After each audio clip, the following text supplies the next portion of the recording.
It is Tuesday, and thank you for joining us here on Live Impact News on WCNC Plus. I'm Nick Sturdivant. Carlene is here. But we want to start with some breaking news right off the top of the show. So you may have gotten this alert to your phone recently, and we've reported on it about 7-year-old Liam King, who went missing out of Asheboro, Randolph County. Now, we just got an update, a sad update from the Randolph County Sheriff's Office. I want to read it to you right now. They posted this on social media. It is with great sadness that we share the following update. It is with heavy hearts that we share the body of 7-year-old Liam King was discovered this morning in a pond near the area where he was initially reported missing. We are absolutely devastated. I wish more than anything that we had a different outcome for Liam's family, for our community, and for the hundreds of first responders and volunteers who poured their hearts into finding him alive. Over the past 2 days, you've seen an extraordinary effort from all involved in this search. This loss is truly heartbreaking. We ask everyone to please continue to keep Liam's family in your thoughts and prayers. Liam's death remains an active investigation. Again, a sad update out of Randolph County. The Randolph County Sheriff's Office posting that statement confirming that 7-year-old Liam King was found this morning in a pond near where he was initially reported missing. That was in the Asheboro area, which is in Randolph County. So we will continue to gather more information about this story, heartbreaking story. And as soon as we learn a little bit more and we have more details, we will be sure to share that with you here on WCNC Plus and on WCNC Charlotte. All right, so we want to go and move on to another story that we've been keeping an eye on. It has caused a lot of reaction, not only locally, and not only throughout the state, but across the country. We're talking about the death of 23-year-old Irina Zarutska. She was killed back on August 22nd on the Blue Line, the light rail. It was a deadly stabbing. DeCarlos Brown was arrested, charged with first-degree murder in her death. Again, it has sparked a lot of discussion regarding crime, regarding safety on public transit, regarding bail reform. We'll touch on both of those aspects later in the show.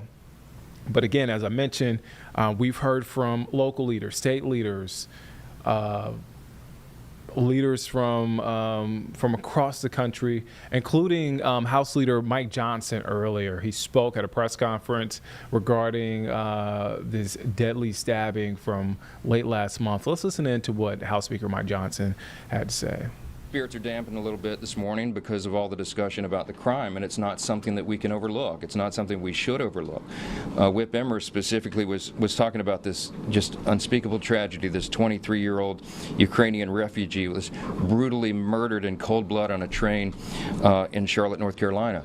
Her name is Irina Zarutska, and she was on the way home from her job at a pizzeria where she worked. She was stabbed repeatedly by a career criminal with a rap sheet a mile long. It's infuriating, it's heartbreaking, it gives you a feeling in the pit of your stomach.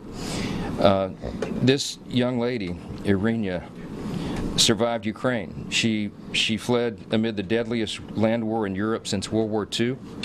She fled to the safety, or so she thought, of the United States, just to have her life senselessly ended by someone who should have never been allowed to walk freely. This individual, DeCarlos Brown is his name, was arrested and released 14 times. Yeah, more than a dozen, 14 times. We don't have to live like this. President Trump is proving that every single day in our nation's capital.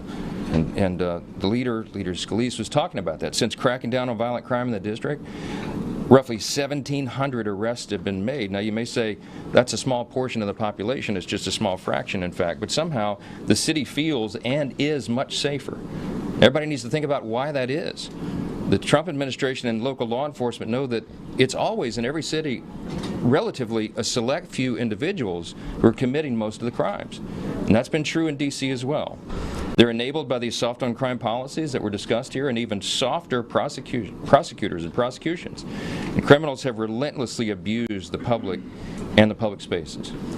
We just want to say this loud and clear, and we're demonstrating it. This is not just talk, this is action. Republicans are in charge, and when Republicans are in charge, those days are over. The days of allowing soft on crime, we're not going to do it. Now, here's what is stunning to me. If you only read the New York Times, the Washington Post, or most of the other mainstream outlets, you don't know anything about Irena's heartbreaking story. For some reason, many national news outlets have refused to cover it. It's social media that has amplified the story and made everyone pay attention to it. And Axios shamelessly reported that this was, quote, fuel for the MAGA messaging battle, as if it's some sort of contrived problem. Watch the video for yourself. It's a tragedy. It's a completely avoidable tragedy that deserves the nation's attention. For now, all we can do is pray for the family, the Zarutska family, and continue our calls for the swift application of justice. Let's talk about some issues of the week. The NDAA, the House is going to take up and pass. All right, so that was House Speaker Mike Johnson reacting and giving his thoughts regarding that deadly stabbing on the Blue Line there, the light rail here in Charlotte. So we just got some more news in. Again, the story continues to evolve. We continue to get updates. We continue to get statements, reaction, especially after that video was put out on Friday. But again, just in the state's auditor's office, and this just came into our newsroom, the state auditor's office is now investigating Charlotte Area Transit System, aka CATS. So here's what they say in the statement. Amid serious public safety concerns, the North Carolina Office of the State Auditor will investigate the Charlotte Area Transit System. The investigation will focus on the public safety aspects of CATS, including, but not limited to, private security contracts, metrics, and data used by CATS in private security for public safety purposes, and the CATS safety and security budget. So this is a statement. I want to read off a statement from State Auditor Dave Bullock.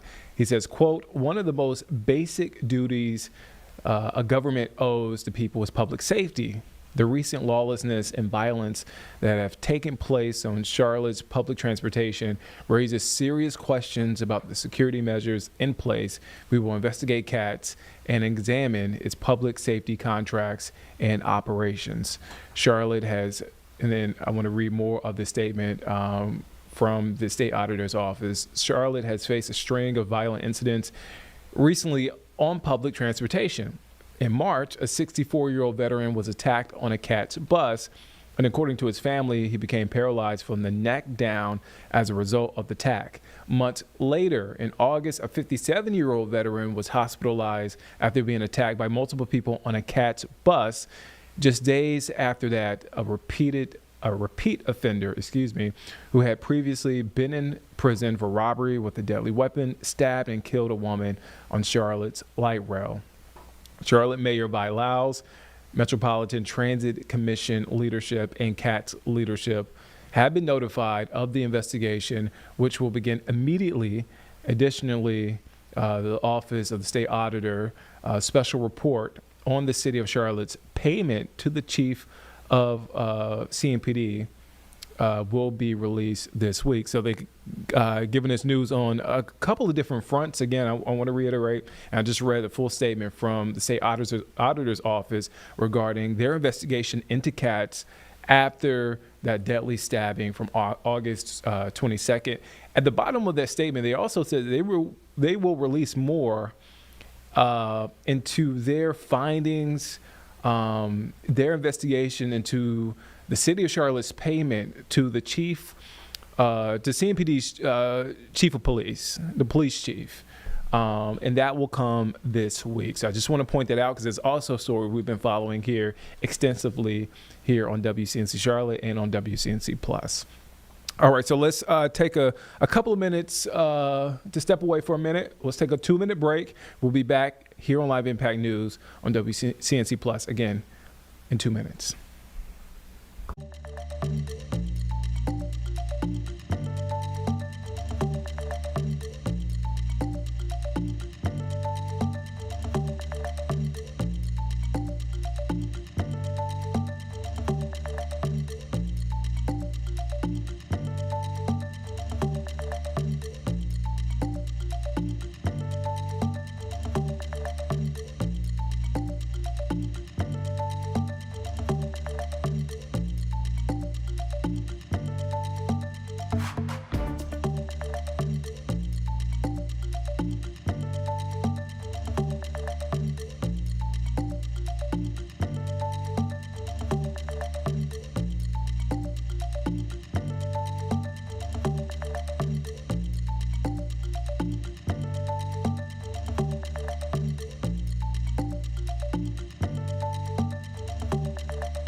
Welcome back here on Live Impact News on WCNC Plus. I'm Nick Sturtevant. Carlene's here. Jeb is here. So let's get to something live.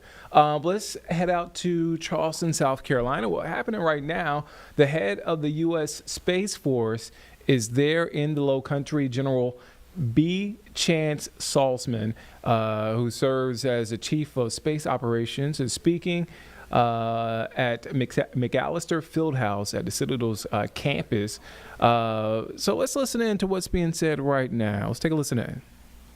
Do you say that's weaponization, or just recognize that it's going to be a contested domain because it's going to be a part of the battlefield? And we have to be ready. I have to be ready to offer the president options.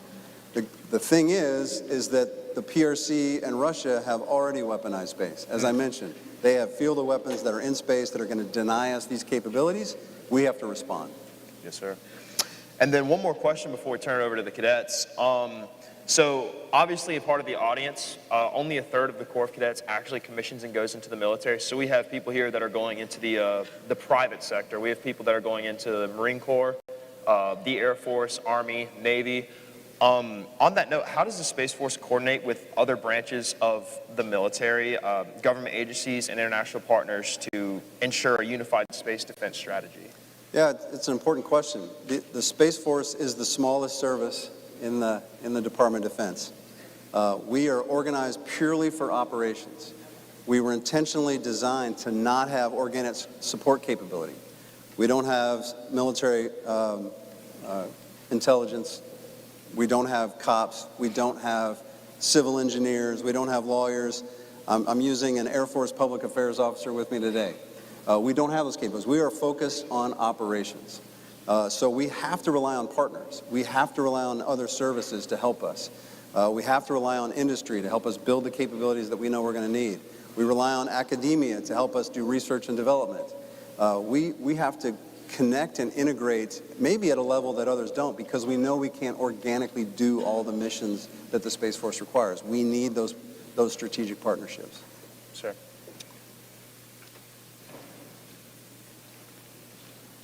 Good afternoon, sir. I'm Cadet McMillan, junior electrical engineering major. My question to you is, what has been the most surprising challenge or success in organizing, training, and equipping the Space Force since you became Chief of Space Operations? Thank you. Every day I wake up excited because all the challenges that I face are new. Some of them are unprecedented. It's been more than 75 years since we've established a new service in the Department of Defense. So a lot of those lessons have been kind of lost to history. So I feel like we're almost starting from scratch in how to put a new service together. But that's exciting because we get to kind of write our own history. We get to build the foundation from the bottom up. And those are exciting challenges. I wake up every morning excited, and I go to bed every night very tired from dealing with those challenges. The most surprising thing is the Department of Defense is maybe one of the greatest, largest bureaucracies the world has ever seen. And when you join a bureaucracy like that, you have to plug into every aspect of it to get your job done. That requires a certain amount of capacity. And we just didn't have any of that to start with. And I've been just utterly amazed every time we think we're now building a certain level of capacity in our staff, and then there's one more group that needs a Space Force LNO. There's one more country that wants us to put personnel in their embassy or somewhere else. We just have to continue to grow, continue to knock those processes and procedures down, put them in place. But integrating with this large bureaucracy in the Department of Defense has been a challenge. It's one of the big challenges. Good afternoon, sir. My name is Cadet Rivero. I'm a cadet junior here at the Citadel, and my major is math with a concentration of data analytics. And my question is what is the Space Force doing, or what efforts is the Space Force doing to implement AI to combat adversaries such as China and Russia? Yeah, thank you for that. Yeah, AI is a pretty important growing field of endeavor. There's no question about it. I mentioned that one of the tenets of our theory of success is avoiding operational surprise. One of the ways you avoid operational surprise is not only collecting all the data, collecting all the intelligence, surveillance, and reconnaissance on what an adversary is doing, but you have to rapidly be able to make sense out of it. When we're trying to gain awareness of what's going on in space, We have no shortage of data to work with. Radar data, optical data from telescopes. But making sense of it quickly becomes a challenge, putting people to that. So we use artificial intelligence to synthesize all that data and say what makes sense, what is of critical importance today. Are two satellites getting too close together? Is there a space weather event that could affect a certain category of satellites that may not affect others? Is there something happening on the ground that could affect us? It's just too much data. We don't have enough people, so we're using artificial intelligence to synthesize that data, make it operationally relevant on a timeline that we can use. We're starting there, but we're going to be able to use it in the future to fly satellites. We're going to have constellations that number in the thousands of satellites, and you're not going to be able to do traditional command and control where you're just talking individually to satellites. You're going to need automation, machine learning, artificial intelligence to help us sort through all those mechanics to get it right. So it's definitely a growth industry for us.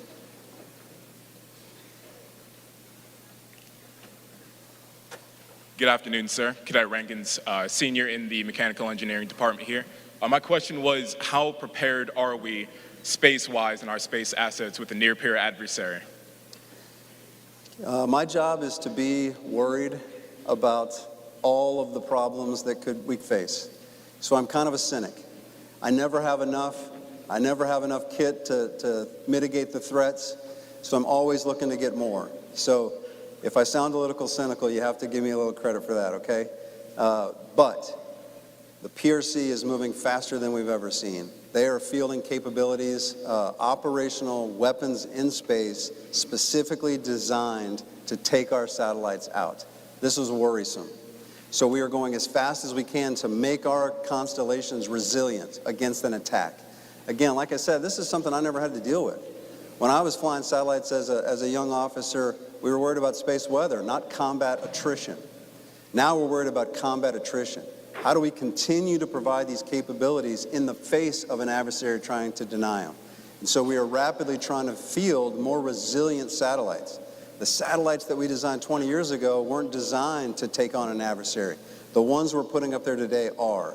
And we have a kit that's going to help us protect these capabilities in the face of adversary action. But I got to go faster. We've got to go faster, put more kit, more resiliency in place quicker. Hello, sir. I'm Cadet Recruit Butine, class of 2029 freshman. My major is mechanical engineering, and my question is, when do you believe the inefficiencies of combustion engines will be weeded out of the spaceflight program, and what do you think a better alternative would be? Human spaceflight, is that what you said? Sir, spaceflight combustion engines, when do you think that will be weeded out and changed, sir? Yeah, no, hey, that's why I'm here. I'm talking to you guys. You guys are going to come up with the answer to that. I'm way too old. I want to know why we don't have steam engines flying satellites. So there is a tremendous amount of technology that's going into industry. That's why I say we have to partner with industry so much. If it's more efficient, if it's more cost effective, I guarantee you industry is trying to sort this out. When you see constellations like Starlink, when you see OneWeb, when you see Kuiper that Amazon's putting in place, these are thousands of satellites that still have to maneuver to some degree. They have to use more efficient propulsion than what we've seen traditional use in space. And so everything from electron pulse things, solar sails, we're looking at all kinds of different sciences and technologies to get better at propulsion. Because dynamic maneuver in space is going to be as critical there as it is in every other domain. And if we can't do it without it, if we can't do it cheaply, effectively, and quickly, we're not going to be effective in a warfighting domain that, like space is becoming. Good afternoon, sir. My name is Cadet Private Harold, class of 2028, intelligence major. In regards to the technologies that are being developed by Space Force, are you going to be weaponizing satellites? And if so, to what degree? Yeah, the easiest way to answer that question is to remember that weapons are not inherently offensive or defensive. Is an aircraft carrier an offensive weapon or a defensive weapon? Is an F-35 an offensive weapon or a defensive weapon? I mean, the answer is yes. The answer is the operations have both offensive and defensive characteristics, or they won't be successful as operations.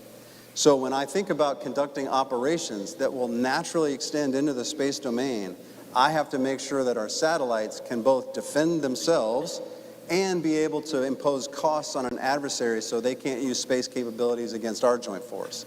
So in that sense, I have to be an active participant in a campaign in all domains of warfare, which means you have to have offensive and defensive capabilities. So we are pursuing all options so that I can make sure that I can give the President and the Secretary of Defense the broadest array of courses of action that I can. And as a follow-up question, China is currently developing several anti-satellite weapons, as you already know. What exactly do we have to counter, let's say, their anti-satellite weapons? Do we have anything in our arsenal capable of countering their anti-satellite weapons? And are we developing any technology to counter said technology? Yep, so the question was, PRC is already developing counter-space weapons, anti-satellite weapons. Let me just change that verb a little bit. They are not developing, they have fielded. There are weapons on orbit and on the ground specifically designed to attack our satellites. This is a problem set. So step one is I have to avoid operational surprise. I have to be able to watch and see any movement that could be jeopardizing of our satellites. And then we will use all of the domains, all of the joint force to counter those capabilities. So just because you have a weapon that's going to target something in space doesn't mean you have to use a space weapon to counter it. So think about multi-domain operations, think about the spectrum of courses of action we could apply against that. That's what we're thinking through, trying to integrate that. But it starts with avoiding operational surprise by seeing an adversary's action before they can really foment the attack. Thank you. Good afternoon, sir. My name is Cadet Recruit Anderson. I'm from the class of 29 in Knob. I'm a history major, and my question is, if you're at liberty to explain and give to us the information, what is the Space Force's process of protecting the network from a cascade of broken satellites, which would cripple our network, sir? Yeah, it's a good question. The best way to not deal with a cascading set of broken satellites is to not let them break, not let them be a problem for us. But we have to monitor every object that's on orbit. And this goes back decades, literally. We are still tracking a glove that was dropped by a Gemini astronaut in 1962. So we are still watching some of these things in space because any object, even the size of a golf ball, moving at 17,000 miles an hour is a problem. You know that. That's why you asked the question. And so we can't let it become a problem. So we're pursuing technologies to clean up debris, everything from nets to magnets. We're looking at all those possibilities. But we're also pursuing responsible behaviors in space and trying to get all the other nations of the world to agree to them. When you launch a satellite on orbit, actually things come off. If you watch one of Elon Musk's launch, you'll see things come off the spacecraft. There's a way to build those trajectories so those things fall back to Earth rapidly and burn up in the atmosphere. Not all of the nations use that trajectory analysis, and then some of that debris stays on orbit for a while and causes problems, and we have to track it. So we're trying to reduce the number of things on orbit by having better behaviors for our activities, but then also tracking specifically all of the orbital debris that's out there so that it doesn't cause a problem. We can react, maneuver, do whatever we have to do to get out of the way. Thank you, sir. Good afternoon, General. My name is Levi Owens. I'm a member of the class of 2027. I'm majoring in political science, and so on behalf of all Americans, I ask, what safeguards are in place to prevent the Space Force or its private partners from unconstitutionally spying on Americans without oversight? We've seen it happen before, General, and we're worried. All right, so you're watching Live Impact News on WCNC Plus. I'm Nick Sturdivant. We are inching towards the top of the hour, 12:58. Right there, you're watching head of U.S. Space Force at the Citadel speaking in front of a crowd there. On the top right, we're keeping an eye on a large fire there in Pittsburgh. And right below that, we are waiting to hear from Press Secretary Caroline Leavitt as we wait to get updates from the White House as the press room there. So we will continue to keep an eye on that. So we want to step away for just 2 minutes. We'll be back right here on Live Impact News again in just 2 minutes.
All right, so we touched on it at the top of the show, and it's a story that we've been following for weeks now. We're talking about that deadly stabbing on the light rail, the Blue Line. In the wake of that deadly stabbing on Charlotte's light rail, we've gotten so many people from state lawmakers to city leaders, the folks in the community, also politicians across the country. You heard from House Leader Mike Johnson earlier in the show. President Trump has reacted. The White House sent out a statement yesterday. So much reaction towards this stabbing. It brings up so many topics when you talk about safety, when you talk about bail reform, when you're talking about crime, just a lot of things in the pie here. So we're continuing to follow this story. WCNC Charlotte's Jesse Pierre is continuing to follow the story at every angle. Jesse, so many things at play. I know you're following up when it comes to safety, and you talk to some local leaders. What are they saying? What are they saying, and what are you following today? Well, you know, I'm right outside of the East-West Boulevard station stop where this tragic incident happened. Again, Irina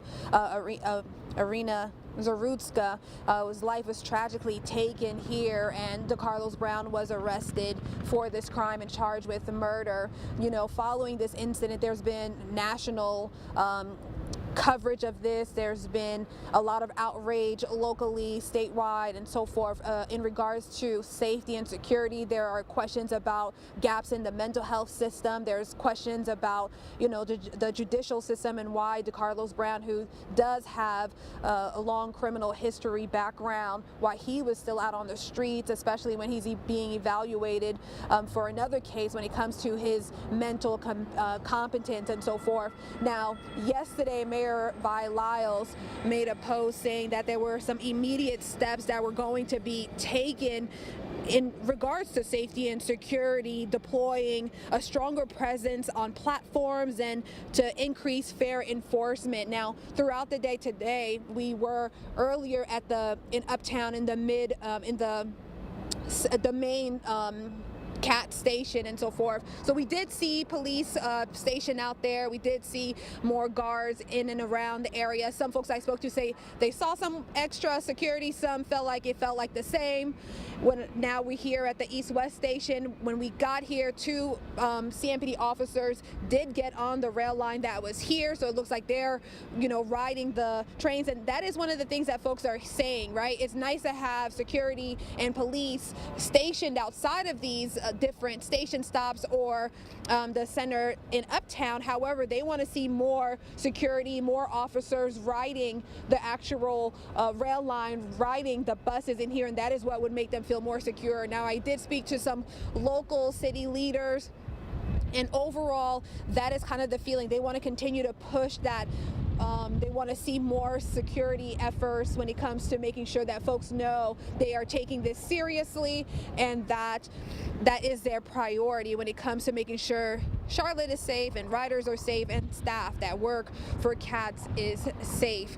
Now, when it comes to some city leaders I spoke to, some are calling out Mayor Lyles and her comments, saying that she has not been, and other city leaders have not been proactive enough or strong enough or aggressive enough in taking care of a bigger problem, but in reference to this and further safety issues throughout the city and on CATS rail line. Of course, we also have the sales tax and the red line on the line, and so there's a lot of talk about, you know, making sure that the CATS, that folks feel safe and confident about public transit so that they can support, you know, the sales tax and so forth. So, you know, we'll just kind of see again where things go from here. As of today, again, I did see some additional police over here. I did see some extra guards at the other stations and so forth, just like Mayor Lyles mentioned, would be deployed, and we'll just kind of have to see how consistent that is. And you know, one thing that was mentioned to me was it comes down to funding, right? You need money to make sure to be able to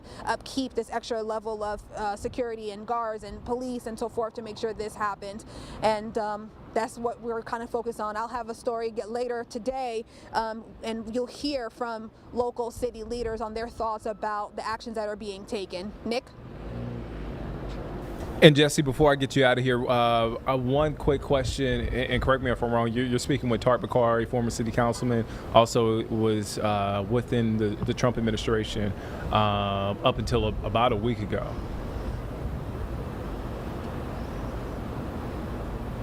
So I spoke to Malcolm Graham earlier, who's a city councilman now, and then I also spoke to a former city councilman, Tariq Bakari, as well. And, you know, he shared some outrage with how things are being handled, and just, you know, overall, he just has a strong feeling about the city and city leaders, the need for them to be tougher on crimes in general, and for folks to stop pointing the finger and really look at themselves to say what can they do to fix the situation on their part. And if everyone does their part, then there could be some progress there.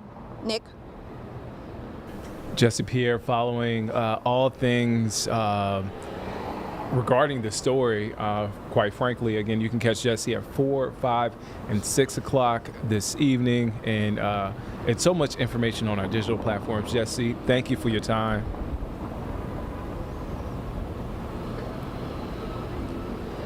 All right, so that's Jesse Pierre. Again, you can catch her at 4, 5, and 6. All right, so we want to head back to Charleston, South Carolina, where happening right now. The head of the U.S. Space Force is in the Low Country speaking at the Citadel. Let's take a listen in to what he's saying. Space Force doesn't actually build launch systems. We rely on the commercial sector, and we just pay for the ride to space. And so we are heavily using SpaceX. We use Blue Origin. We're going to use Rocket Labs. We use all the commercial launch providers, United Launch Alliance. They all build the rockets, and then we just pay to put our payloads on them for delivery to space. The good news there is that they have commercialized that, and they are driving the cost of launch down, especially by putting up all these mega constellations. The cost per pound to orbit has gone down substantially over the last 10 or 12 years. So it's a good model for us just to pay for a bus ticket to space rather than build the bus ourselves. Thank you, sir. All right, we have time for one more question. Good afternoon, sir. I have a question that's less technological and more personal. What kind of habits do you see in people around you that facilitate their success in the Space Force and really just in life in general? Yeah, thanks for that. And I think the best thing to think about is, are you asking the right questions? Because I said, hey, if you get confused, ask a question. But have you pre-thought about it? Have you thought about what the context is? Asking good questions, not just questions, is an important factor. The critical thinking that goes behind a question can make the difference between a good answer and an answer that's kind of superficial and doesn't help you. And the second thing I would say is the character that you guys are displaying, the discipline that you guys are displaying, keep applying that as you go forward to learn, to pick up experiences, get information wherever it comes from. You will not be the smartest people in your unit or your organization or your company from day one. The people that are the most successful are the ones that have a steep learning curve and can acquire information that other people have fast and make it a part of their habits. So I'm looking for people that think fast, think deeply, and then can act on it. Thank you, sir. I also have a very quick follow-up question. So I see a lot of people coming back to school this year, and they have punishments left over from last year. So it's really hard to turn over a new leaf and start the school year right. So is there any way you could grant the Corps Cadets amnesty?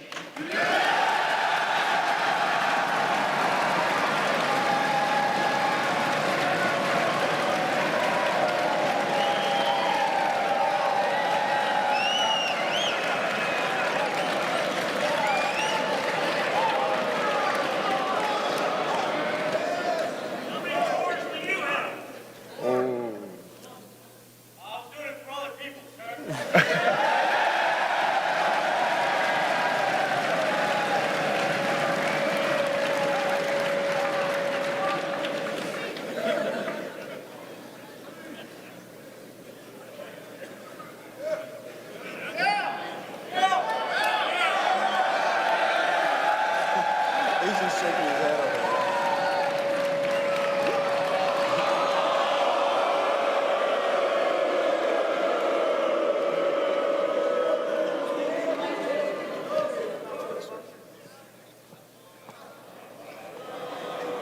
I like the effort. Sir, thank you for your talk on space leadership, and we would like to present you with a memento of your time here at the Citadel. Thank you. Please join me in one more round of applause for the General.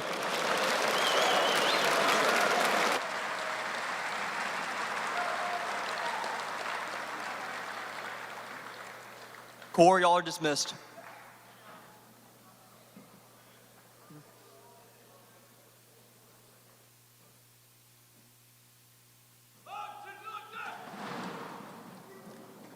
Dismissed.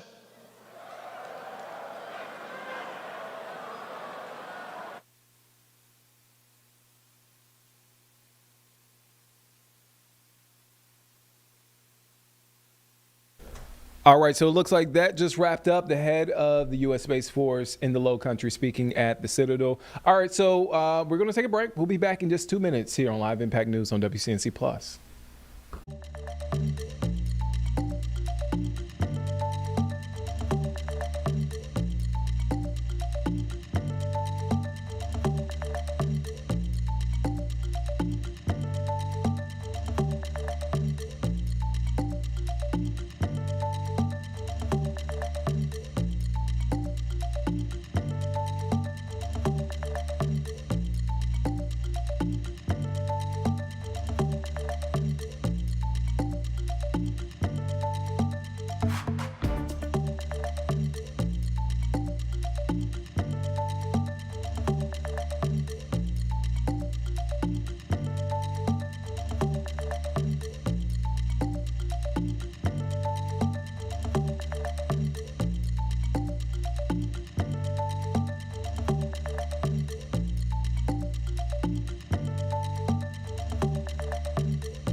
Welcome back here on Live Impact News on WCNC Plus. I'm Nick Sturdivant. Carlene is here. So we want to continue to follow this story regarding the deadly stabbing on the light rail, Charlotte's light rail. Again, as I mentioned earlier, you heard from Jesse Pierre, who was talking to city leaders regarding the fallout, the reaction.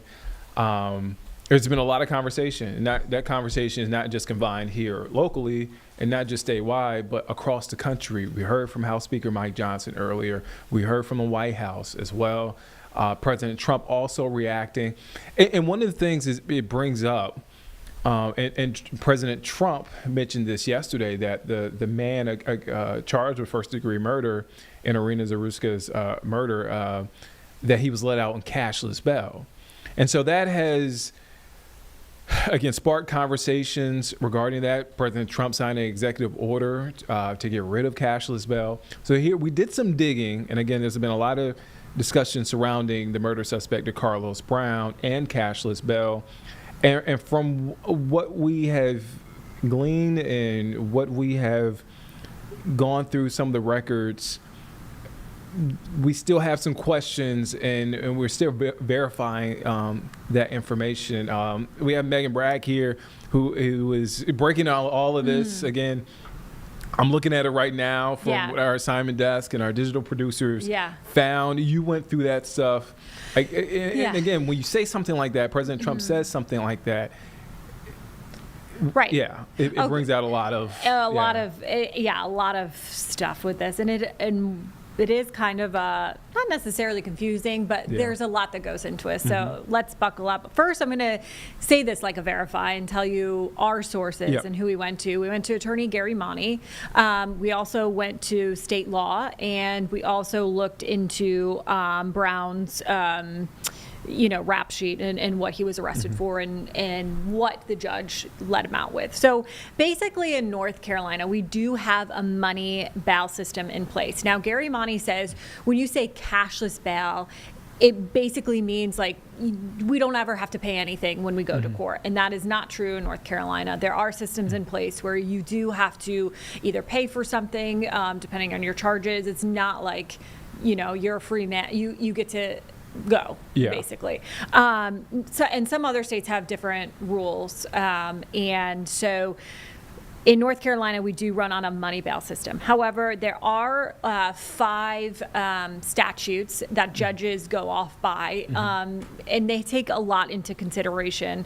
But let's just go through these. One is on a written promise that you will appear. Now, written promise does not mean you have to pay. It means you don't have to pay money. You just have to agree that you will show up to court for your first appearance. So someone gets arrested, they go to first appearance, they say, yes, I'll appear in court, and then you're let go back on the street. Okay.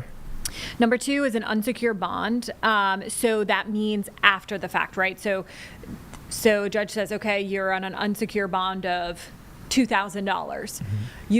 If you don't show up to court, then you'll have to pay $2,000, but you don't have to pay it up front. Okay. So if you don't show up to court, then you have to pay $2,000. The third one is placing a person in someone else's custody or an organization's custody. The fourth one is property or money. So basically you can say like, here's my mortgage. I'm doing my mortgage before, or you can take my car basically if I don't show up to court, like the police can come, that sort of thing. And then the fifth one is electronic monitoring system. So you can be on house arrest until you have to go to court. So with that being said, looking at his in January, the 911 calls, the judge did release him on a written promise to appear. So he did not have to pay any money. Okay. And I'm looking at it with you as well. Yes, okay. Yes. So he did not have to pay any money. And, Monty says there are a few things that we need to remember because it's very easy for us to be like, oh my goodness, how could you let this person go? He does have a long history. They should take that into consideration if it's a danger to people. Now, you don't even have to give him a bond. You can say you're a danger to people. You need to be locked up until then. However, if and like, this is not, I'm not talking about his case in general. If you're jaywalking 15 times, right? Yeah. Do you think, like, the thing is how much it costs for taxpayers to keep people in these jails, our resources, our, sheriff's department, do we have enough guard? Like, all of that they take into consideration, these judges, and they see tons and tons of people every single day. And so, Gary says that maybe they don't have enough time to go through these cases, look at all of the rap sheet. I mean, obviously they probably glance at it, right? But if someone's calling 911 a bunch of times, you're not necessarily a danger to society, meaning you're not doing anything aggressive to somebody else. Now, he did have aggressive charges in his past. So that is something that, judges should be looking at and all of that. But And I believe it was a robbery with a dangerous weapon and possession of a firearm. But back in 2014. Back in 2014, which he actually did go to jail for. So there are these in place because, not everybody can afford $1 million bond. Right. And we also have to realize that our judicial system is innocent until proven guilty. So that being said, it's like, if we're just throwing everybody in jail and waiting for their court date, which is so backed up anyways and taking so long, that's kind of the process of like, who is the worser of two evils, right? So judges are really taking into consideration what they need to do and what they can give to people. 911 calls, this was a written promise to appear, and that's sort of how this has been explained. And, it is causing a lot of questions to our judicial system and what we're doing because of his past history and all of that. So, but North Carolina does run on a money bail system. There are caveats in place, though, that would allow somebody to get out without paying money, but those are supposed to be non-aggressive things. So, and what we're learning, this is a nuanced situation. Yeah. Because we're talking about so many different things, and like you were saying with this, for example, cashless bail, it's collateral, right, that's put up in some of these situations, and again, it's just it's just not as easy as blaming one thing. It's really not black and white. And also judges need to look at, if they have kids and they're in jail, can anyone watch them? Do they have to get, social services involved? Like there's a caveat of a lot of things that go into it. And so, and Gary Monty made a point too, which was interesting to me because you don't think about it, but he was like, these judges live here as well. They don't want dangerous criminals out on the street because their kids go to school. They're out in the community. They're riding the light rail, And so it is something to like take a breath on and think about all of the things that go into place and do things need to be worked on? Absolutely, I think in everything, right? So, but yeah, that is how the system works in North Carolina as of now. Interesting stuff. When can I always ask you this? When can folks check out this story? 5 o'clock. 5 o'clock. You definitely, and it's definitely worth your time to check this story out because again. You hear the term cashless bail is used as a political talking point. Sure. And there is some confusion, a lot of confusion about it. Oh, absolutely. And it is confusing because you're like, wait a second. This is cashless bail, though, because he's just written to appear. So it is, I will agree with everybody, it's super confusing. Yeah. But there are like laws in place that are there, to not make it so difficult for somebody if it's a petty crime or they're actually innocent. I mean, because think about it, if you have a person who does something and it's going to be $1 million for you to get out or 100,000 and then you're innocent the whole time, that can ruin your whole entire life, right? So we also have to think on that as well before we want to change all of these things. So there's a trickle down effect. It is, yeah. So it's definitely just food for thought. You can catch Meg at 5 p.m. Meg busy. She stepped in early here in the studio, and that's because she's working on another follow-up regarding. We won't give it away, but she's working. Won't. But I'll probably be here tomorrow. You'll probably be here tomorrow. About it, yeah. Thank you for the work you're doing. 'Cause a lot of important information that I've been getting questions about. I'm sure you've been getting questions about. We have questions about. We all have questions about. So we're learning this sort of in real time as we're reporting this stuff. Meg, thank you for your time. Thank you so much. All right. Okay. So we have a couple of things happening live, but what do you want to do, Carlene? Do we want to? Yeah, let's check in on our forecast. It's a beautiful day outside. I'm sure you're making those Tuesday plans, maybe some dinner plans, maybe. I don't know. Well, if you are, I think you're in luck today. Let's check in with Majestic Storm with our full forecast. Well, good Tuesday afternoon to you. I'm WCNC meteorologist Majestic Storm, and boy, have we been spoiled with picture-perfect weather. Not only have we got to enjoy beautiful blue skies and sunshine, but that nice drop in temperatures and humidity has made it feel so nice and so comfortable to get outside. Maybe you need to mow your lawn today. It'd be a great day to do that. We are going to stay steady throughout the day. Doesn't matter where you are, whether in Charlotte or even there in Boone at App State. Temperatures today remain very mild, mainly into the 70s. Sunny skies today, low humidity. Tomorrow, still no rain. Slowly warming, though. We will have the return of low to mid 80s as we're wrapping up our work week and heading into the weekend. For today, though, get outside and enjoy it. It is going to be absolutely perfect. Mid 70s. If you have a motorcycle, you want to take it for a cruise today. This is the type of weather where you want to spend time outside. Maybe you want to go for a road trip, or you want to go hiking up in the mountains today. It's going to be a nice one. Sunny skies, 66 degrees for our good friends out at Banner Elk, 68 in Boone, but temperatures won't even reach 70 degrees today in the mountains. Now in the foothills, we'll see those temperatures get a little bit warmer, of course. Mid 70s in Morganton, so comfortable if you want to work out in the garden. 74 in Lenoir and Statesville. Mid to upper 70s from Charlotte to Lincolnton, even out towards Shelby and Gastonia. Nearing 80 degrees in Lancaster. I think we could hit 80 out towards Chesterfield, but as we're picking up the kids after school today, I mean send them out to play, whether they want to go play some basketball or ride their bikes.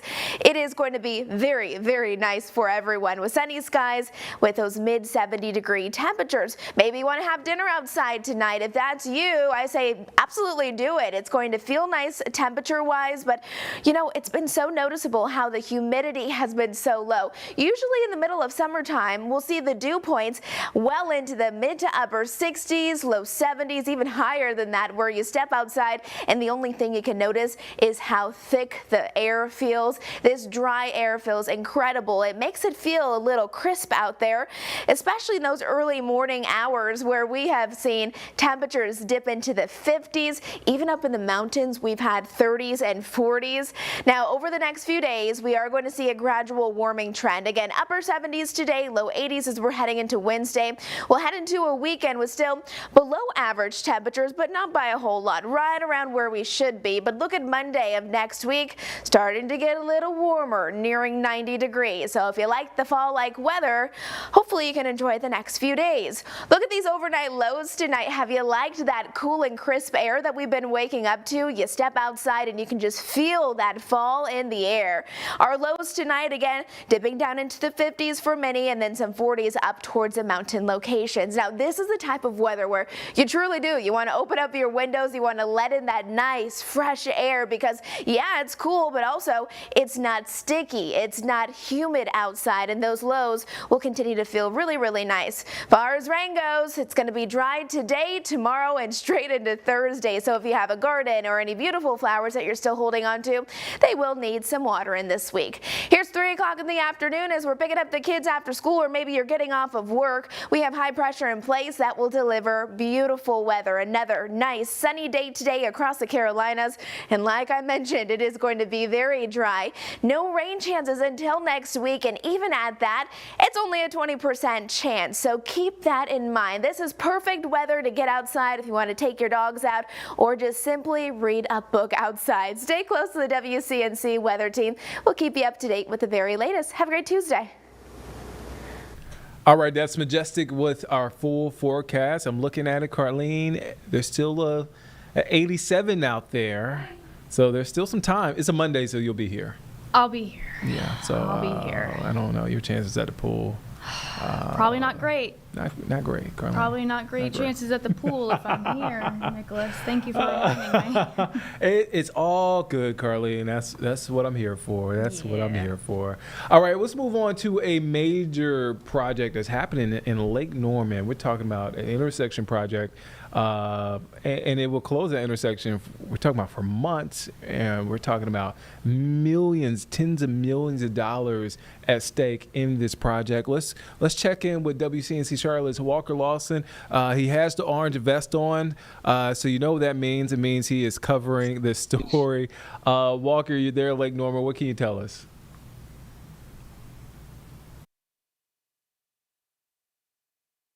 Some that jump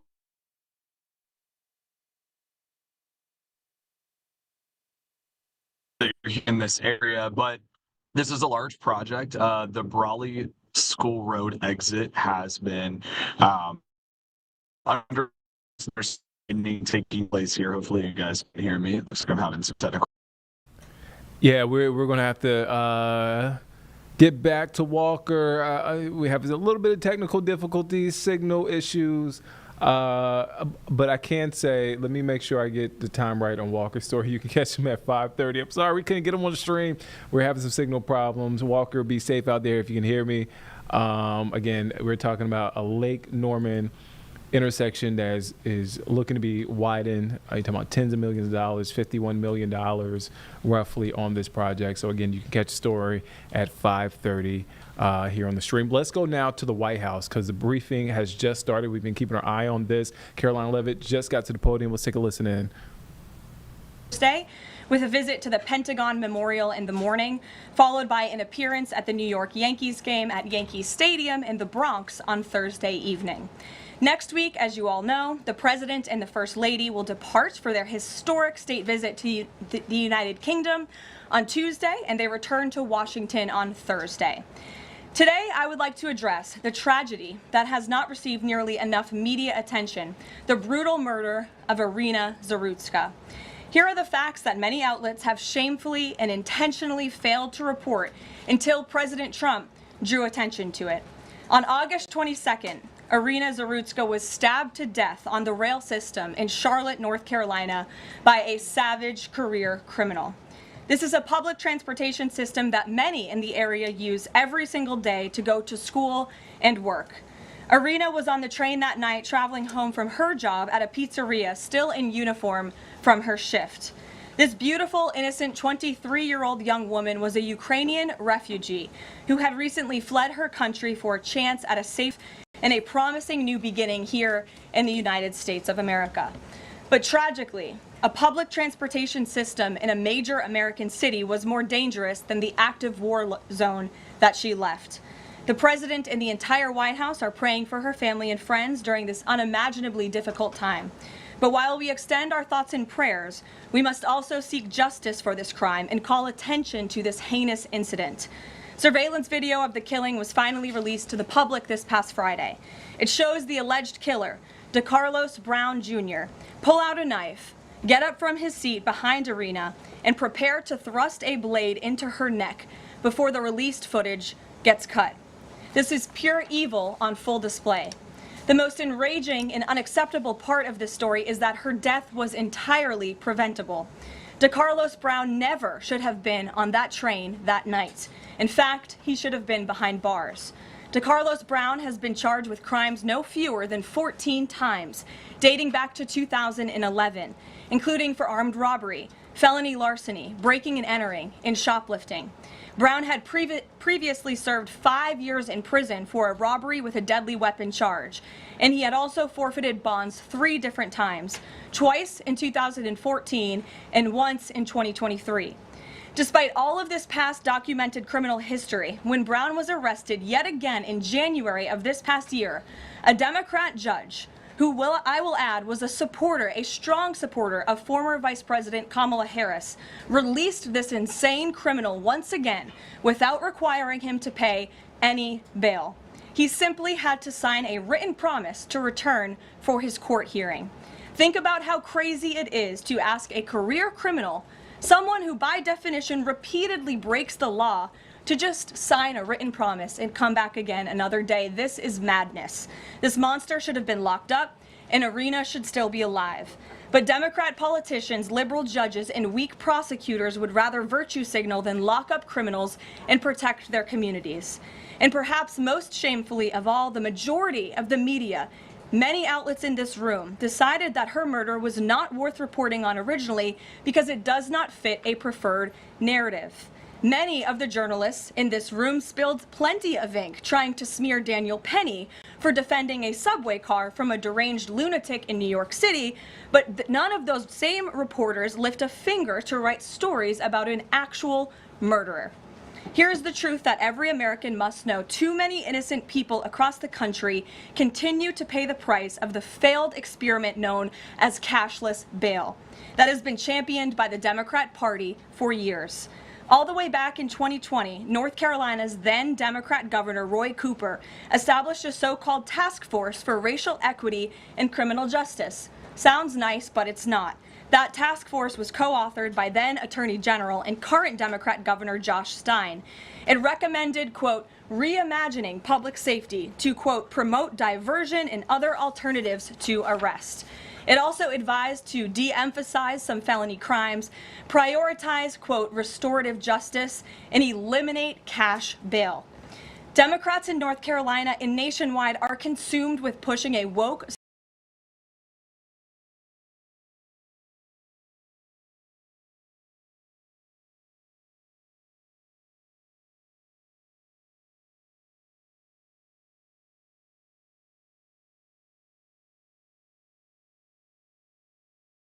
policies have turned many of American cities into hunting grounds for career criminals who mock our justice system, drain law enforcement resources, and wreak havoc on law-abiding citizens. Enough is enough, and that is why President Trump is doing everything in his power by taking action to undo these absurd policies. The president recently signed a powerful executive order directing the AG to submit a list of states and local jurisdictions with cashless bail policies so that the Trump administration may identify federal funds that are being provided to these states and can potentially be suspended or terminated. President Trump firmly believes that to maintain order in public safety, we must incarcerate individuals whose pending criminal charges or criminal history demonstrate a clear, ongoing risk to civil society. This is a common sense and sensible approach that the vast majority of Americans agree with, and it's time for the Democrat Party to get on board with what is right. When these criminals are caught, they must be prosecuted to the fullest extent of the law and be sent to prison, where they can no longer terrorize our streets.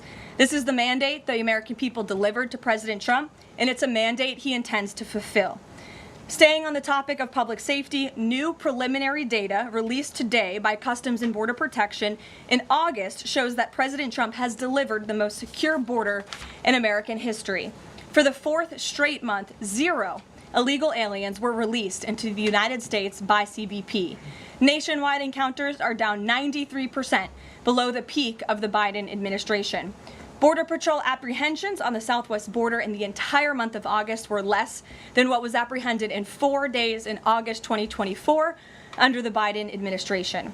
President Trump has ended disastrous Biden illegal alien invasion, and he sealed our border in record time, keeping this central promise he made to the American public. With that, I will take your questions. Here in our new media seat today, we have Michael Schellenberger, who is the founder of Public News with nearly 2 million readers and subscribers. Michael, thank you for being here today. Thank you. And why don't you kick us off? Sure. Thank you for making space for new media. Nice to meet all of you. It's great to be here. I want to see if you could give some insight into whether the president is considering additional measures against Europe and Brazil, not just for censorship, but also for preventing political candidates from actually competing in elections. We've now seen in Romania, France, and now Germany with Joachim Paul, efforts to basically just prevent candidates from being able to compete in elections. The president has shown some concern around President Bolsonaro, who's being prevented from running. All of this is coming in the context of increased censorship of online platforms, of American platforms, and efforts to censor Americans. I'm personally being investigated under criminal investigation with my Brazilian colleagues for publishing the Twitter Files Brazil. We're very grateful that the President has imposed Magnitsky sanctions on the judge. Is the President considering additional actions, given that it appears that they're going to end up with a conviction against President Bolsonaro, preventing him from running? Is he considering doing anything about this crackdown in Europe? I mean, it's shocking to see Joachim Paul, this mayoral candidate in Germany, the criminal indictment against him cites him, quote, saying that he loves the Lord of the Rings as reason why he's an extremist and shouldn't be able to run. So I just wonder if you could speak to that. And again, I'm grateful to be here. Nice to meet you all. And I'm grateful for what the Trump administration has done to push for free speech abroad. Well, thanks for being here, Michael. We appreciate it. Freedom of speech is arguably the most important issue of our time. It is enshrined in our Constitution, and the President believes in it strongly. He himself faced censorship in his road back to this beautiful Oval Office here in Washington, D.C., so he takes this very seriously, as does, I know, the Vice President of the United States and the entire Trump administration, which is why we have taken significant action with regards to Brazil in the form of both sanctions and also leveraging the use of tariffs to ensure that countries around the world are not punishing their citizens in this way. And at the same time, the President is, while he's leveraging the United States to safeguard our interests abroad, he's also making sure that freedom of speech remains here in the United States of America. So I don't have any additional actions to preview for you today, but I can tell you this is a priority for the administration, and the President is unafraid to use the economic might, the military might of the United States of America to protect free speech around the world. Quick follow-up to that? Sure. Quick follow-up, which is just, there was a Reuters story saying that the Trump administration was looking at this Europe-U.S. trade deal as one of the sticking points, this issue of the censorship, not just of U.S. platforms, of Americans. Do you have any updates on how those trade talks are going? And I also wonder if the President is concerned about NATO membership. NATO membership requires that you be a democracy and you have free speech. Is it possible that some of these actions that we've seen in Romania, France, and Germany would disqualify those countries from being in NATO after this? I have not heard the President discuss NATO membership in regards to this issue in particular, but I have heard him discuss the issue of free speech and the importance of free speech with foreign leaders around the world, including the Prime Minister of the United Kingdom. When we were in Scotland, the President brought this up and how important it is for the Prime Minister to protect free speech in the UK and in various conversations with other world leaders. So he brings it up, and I think the entire world knows that this is a priority for the President of the United States. Gabe. Thank you, Caroline. Regarding the Israeli strike in Doha, how much time or how much of a heads up did the U.S. get, and does the President support the strike? Sure. Well, I have a statement to read for all of you with respect to the Israeli strike in Doha, and here it is. This morning, the Trump administration was notified by the United States military that as Israel was attacking Hamas, which very unfortunately was located in a section of Doha, the capital of Qatar. Unilaterally bombing inside Qatar, a sovereign nation and close ally of the United States that is working very hard and bravely taking risks with us to broker peace, does not advance Israel or America's goals. However, eliminating Hamas, who have profited off the misery of those living in Gaza, is a worthy goal. President Trump immediately directed Special Envoy Witkoff to inform the Qataris of the impending attack, which he did.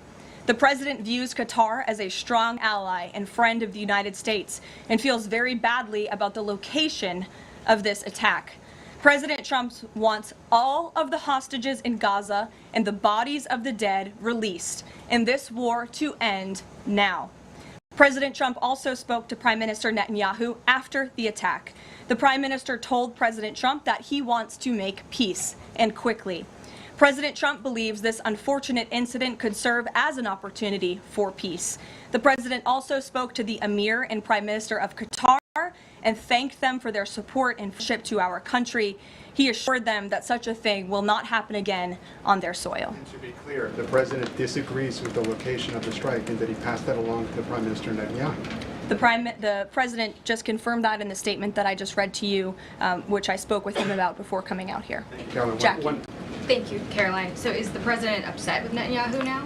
The president made his thoughts and concerns about this very clear, and he spoke again both to Prime Minister Netanyahu and also the Emir and the Prime Minister of Qatar after this attack. And the president has always made it very clear that he wants peace in the Middle East, just like he sought that and accomplished that in his first term.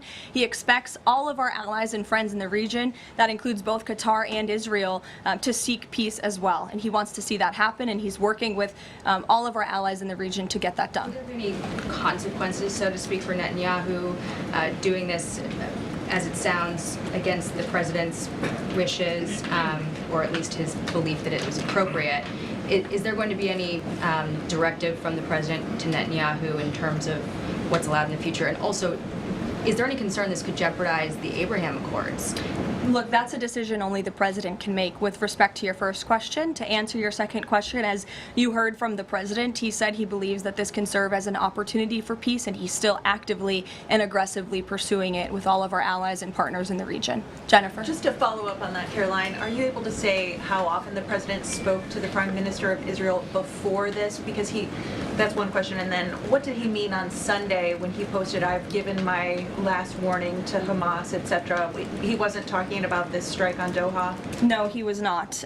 As I told you, the Trump administration was notified by the United States military that Israel was attacking Hamas, and the president spoke to the Prime Minister after the attack, as well as, again, the Emir and the Prime Minister of Qatar. And I know Secretary Rubio and Special Envoy Witkoff were present for that call with the Qataris as well. Reagan. Thanks, Caroline. I have two questions for you on crime crackdown. Sure. Democrats have tried to argue that red states have higher crime rates while overlooking problems of high crime in blue cities. I'm wondering if the president would consider working with red state governors to fix high crime in blue cities like in Memphis, Tennessee.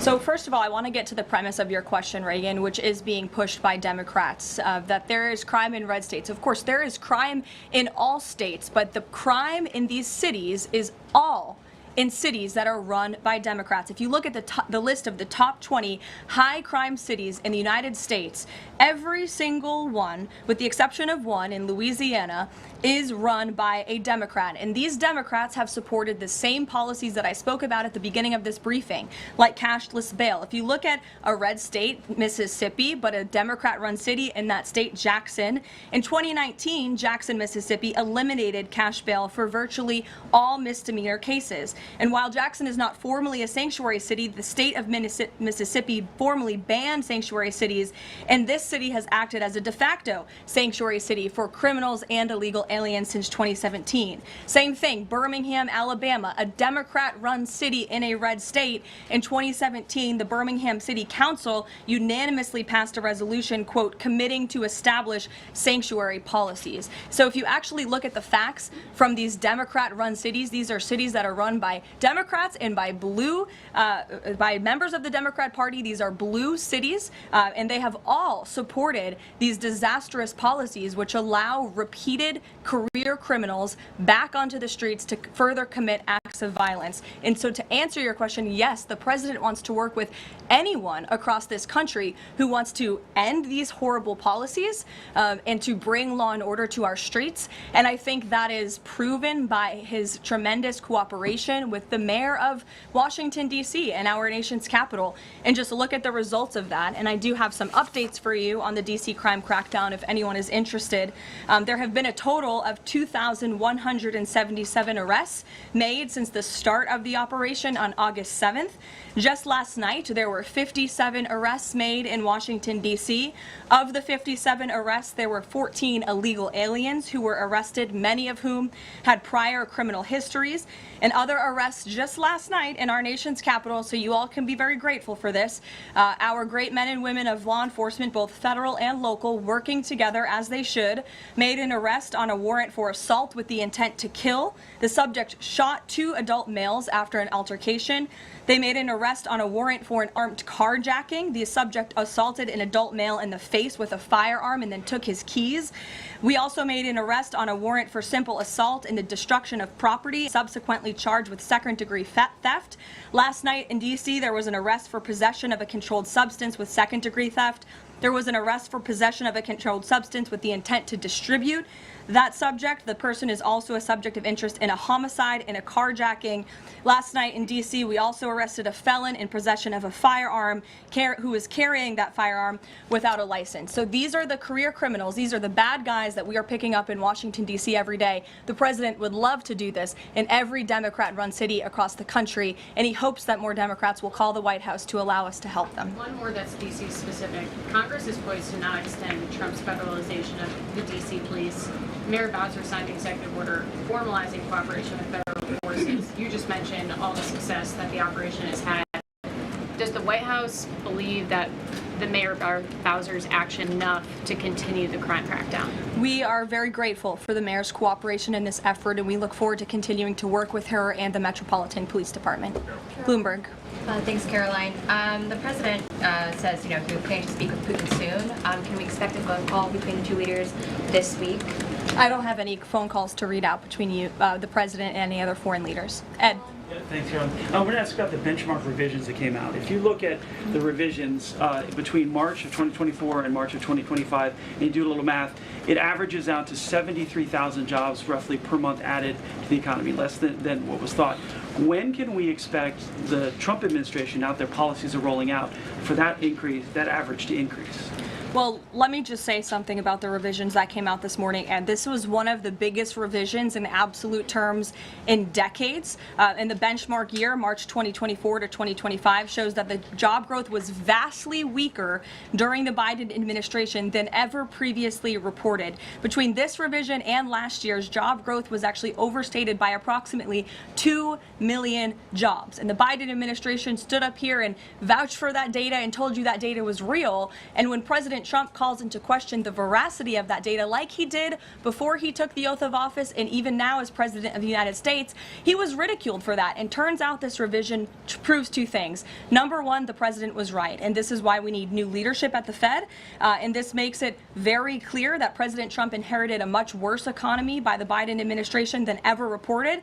And it also proves that the Federal Reserve is holding our monetary policy far too restrictive.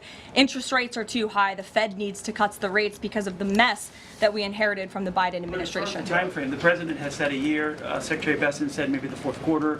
When can we expect these numbers to increase? Well, first, we need accurate numbers. We need truthful and honest data, which is why the president took the monumental step to try and appoint and confirm new leadership at the BLS so we can have data that we can actually rely on. And that's what the president has been is doing, and we hope that his nominee will soon be confirmed. Charlie.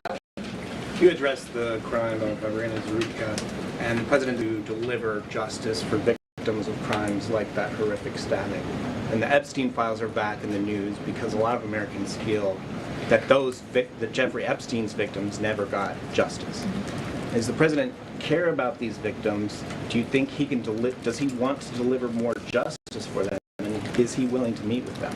The president cares about victims of all crimes. That's why Republicans in the Trump Department of Justice have done more in terms of transparency when it comes to the Epstein case than any prior administration. And why are the Democrats all of a sudden caring about this? It's because they are desperately trying to concoct a hoax to smear the President of the United States. We have seen this time and time again. Ro Khanna and all of these other Democrats, they could have cared about those victims 4 years ago when Joe Biden was in office. They could have pushed for transparency then. Unfortunately, the Democrats are using victims as political pawns to try to smear and to push a hoax against the President of the United States. And I will get you numbers on the amount of child predators that this administration and this FBI and this Department of Justice have locked up under President Trump's leadership. We have done more than any president to protect victims of crime, especially disgusting, heinous sexual crimes. And that includes the deportation of illegal aliens who are perpetrating these crimes against innocent victims in our country right now today. And that remains a top priority for this administration. Does the president, will he meet with the victims? On the Doha strikes, did the president speak with Netanyahu before they were carried out? Did he urge him to not go through with it, or did they only speak afterwards? Again, I read you a statement. The Trump administration was notified by the United States military that Israel was attacking Hamas. The president directed his special envoy Witkoff to immediately call the Qataris. And after the attack, he spoke to Prime Minister Netanyahu. One more. Behind you. Thank you. Go ahead. About the Epstein case, would the White House support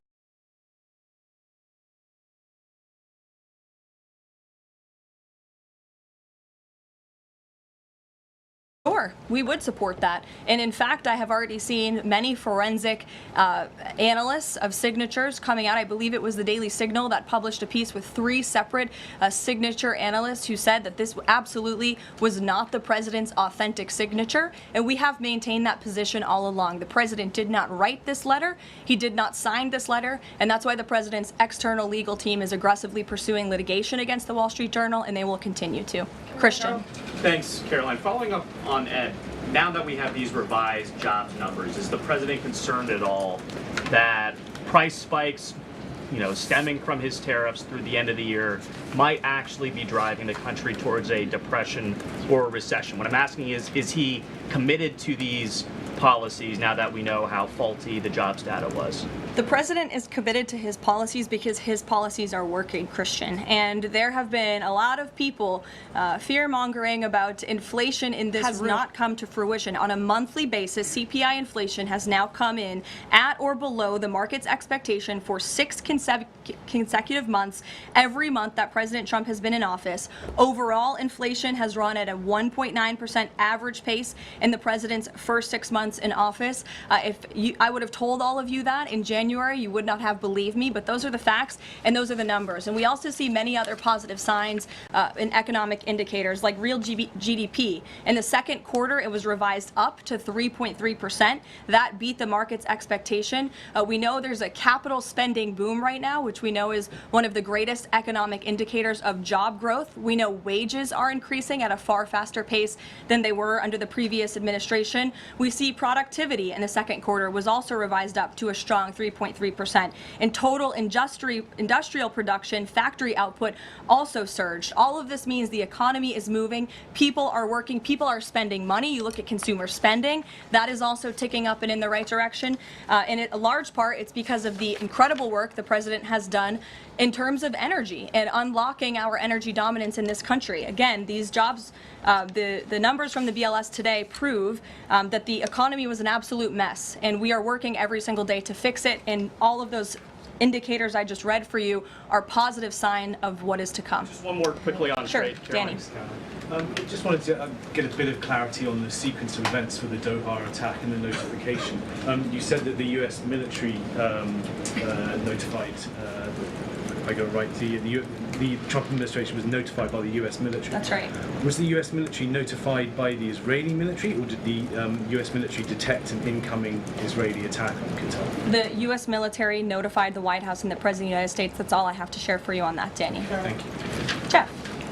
Also following up, you said that the president assured the leaders in Qatar that this would never happen again. Did he say that to the Prime Minister of Israel, and did Prime Minister Netanyahu agree to that? The president told that to the Emir and the Prime Minister of Qatar, and the president also overstressed the importance of peace in the region in his conversation with Prime Minister Netanyahu as well. And Prime Minister Netanyahu told President Trump he wants peace and he wants it quickly. That's what the president expects to happen. The president is very clear in the statement that he just had me read, and you will all see it out on True Social very shortly, I am sure. The whole world will see it. He wants all of the hostages released out of Gaza, and he wants this war to end. Those are two clear directives that the president is making very clear for the entire world to understand. Mary. But Qatar obviously has been helping to negotiate these ceasefire talks. Does the president think that Israel is undermining negotiations by striking Qatar? Is he concerned that Qatar's no longer going to want to play that intermediary role? Well, I think the president addressed that in the statement. I can read the whole thing for you again. I think it's very thorough because the president wanted to address all of your questions. We wrote, unilaterally bombing inside Qatar, a sovereign nation and close ally of the United States that is working very hard and bravely taking risks with us to broker peace, does not advance Israel or America's goals. However, eliminating Hamas, who have profited off the misery of those living in Gaza, is a worthy goal. So he answered that question himself. You can't say that Israel informed the U.S. What I can tell you is the United States military informed the Trump administration. Thank you. A quick follow on that. Can you tell us when the U.S. military was notified, given that the largest U.S. military base is in Doha? And then I have a question on D.C. crime. This morning, just before the attack, as I said earlier as well. Okay, thank you. And yesterday, the president spoke about D.C. crime and talked about how there was virtually none. And then he expressed frustration about things that take place in the home they call crime. He said, you know, they'll do anything they can to find something. If a man has a little fight with the wife, they say this is crime.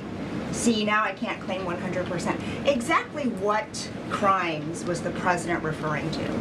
He wasn't referring to crimes. That's exactly the point he was making, Ouija. What the president is saying is that these crimes will be made up and reported as a crime to undermine the great work that the federal task force is doing to reduce crime in Washington, D.C. And I think the president has every reason to believe that, given the efforts of many reporters in this room who actively seek to undermine the president and what he's doing in our nation's capital. We all know that deep inside you all agree with this because you all live here, and I'm sure you are very grateful for the administration's efforts to make the city, which we all reside in, much safer for ourselves and our families. Michael.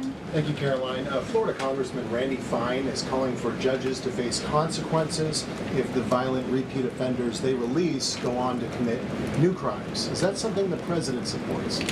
This is not something I've heard the president discuss. You can ask him yourself next time you have the opportunity to. How's that? Caroline, one more question. On Thursday, President Trump will head to the Pentagon and also to New York City in honor of the 24th anniversary of 9/11.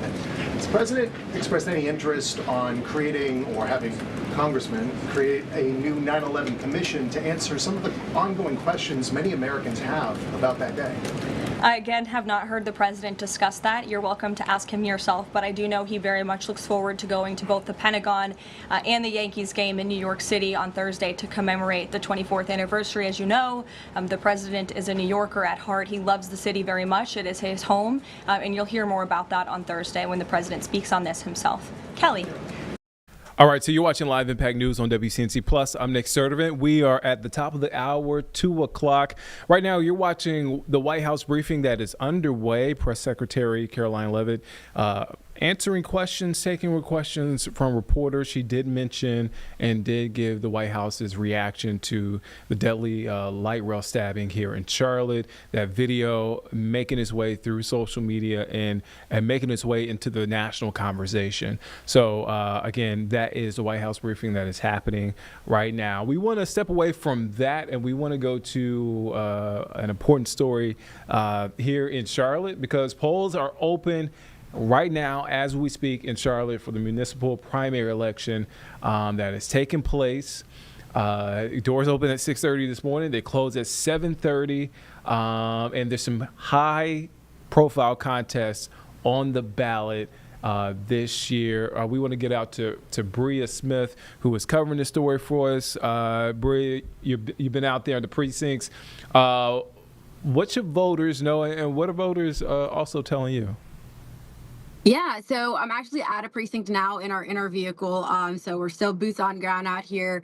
But voters, the important thing, so we had the chance to speak with Michael Dickerson, who is the Mecklenburg BOE Director of Elections. And he said one of the major things is you want to bring your photo ID out to the polls. It is something that they're requiring before, you're able to cast that ballot. And you definitely want to make sure that you're voting at your designated precinct. With early elections, it was a little bit, or early voting was a little different. You had the chance to kind of go to whichever polling station, but since it is, primary day, you want to make sure you're going to your designated precinct, and the results will be in later today. So as they are delivered to the BOE after 7:30 p.m. this evening, they will be counted and results will be posted to the website as they're kind of counted and voted in. So that's the main thing. We did have the chance to speak to some voters who say, it's important to be voting every single step of the way. So whether this was a general election, a presidential election, or the primaries, it's important that people cast their votes, that they exercise their right to vote. And they're hoping that from this election, some good change could come from the city officials, because they know that these are the people that are working, their boots on ground, working for their benefits. So they hope that things like homelessness and crime are things that could be cleaned up or reduced after this election. Bria, before I let you go, what has voter turnout been like there at that precinct you've been at so far? Yeah, well, I'll be honest. We actually hopped around to a couple of different precincts. So we're at our third precinct for the day today. We haven't had the chance to come out to this one specifically because we did kind of just get here. But Mr. Dickerson did mention that, early voting, there was a larger turnout. So a lot more people were coming and voting earlier on. But they say it's been a little bit, here and there, a little spotty with voter turnout as far as actual primary day. All right, that's Bria Smith there covering primary day here in Charlotte. You can catch her at 5 and 6 o'clock this evening. Bria, thank you for your time. Be safe out there. Absolutely. Thank you. All right, again, you can catch Bria at 5 and 6. A lot at stake here when it comes to Charlotte primary. Again, I mentioned it earlier, high-profile contest that includes the mayoral race, 4 at-large Charlotte City Council seats, and multiple district races all at play. All right, let's take a quick break. We'll be back in just 2 minutes here on Live Impact News on WCNC+.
Welcome back here on Live Impact News on WCNC Plus. I'm Nick Sturdivant. James is here. Carlene is here. Jeb is here.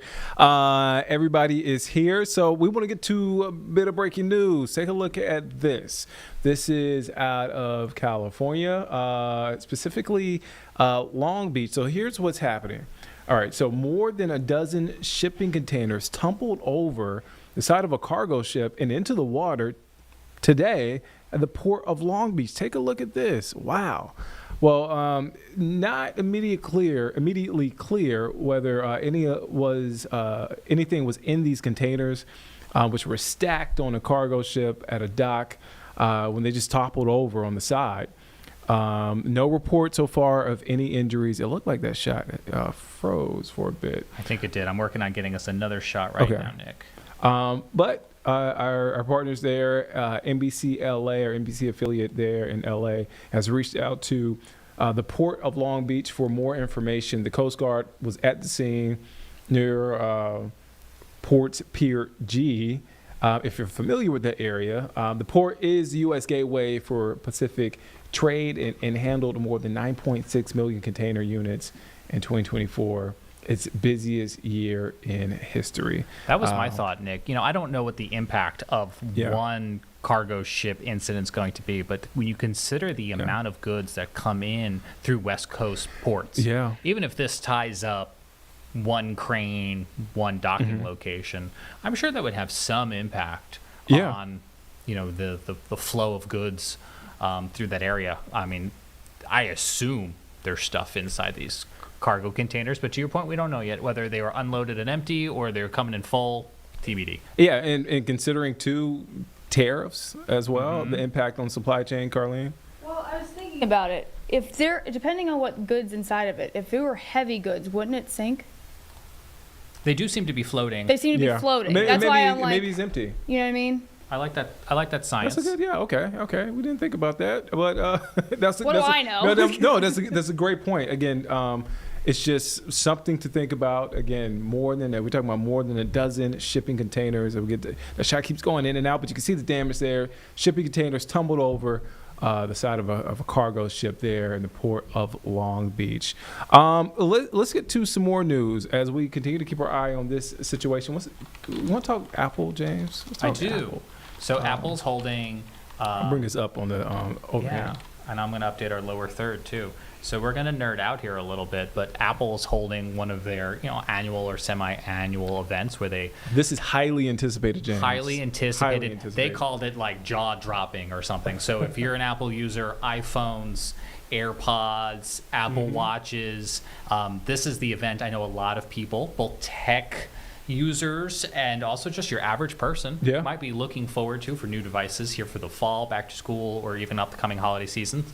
So the event is still ongoing, and I don't think we have the rights to show you the video, but we've been taking some notes, if I may, Nick, if that's... We as in James, I think give James the credit on this one because we've been kind of bouncing back and forth to different things happening live. I've been taking some notes. James has been taking some notes. So what, I guess let me set you up with this. So obviously the average folk like myself, we're thinking about the new tech, like especially iPhones. The new iPhone's out. What can you tell us about that? So the new iPhone is called iPhone 17. I think that is not terribly surprising since the last one was 16.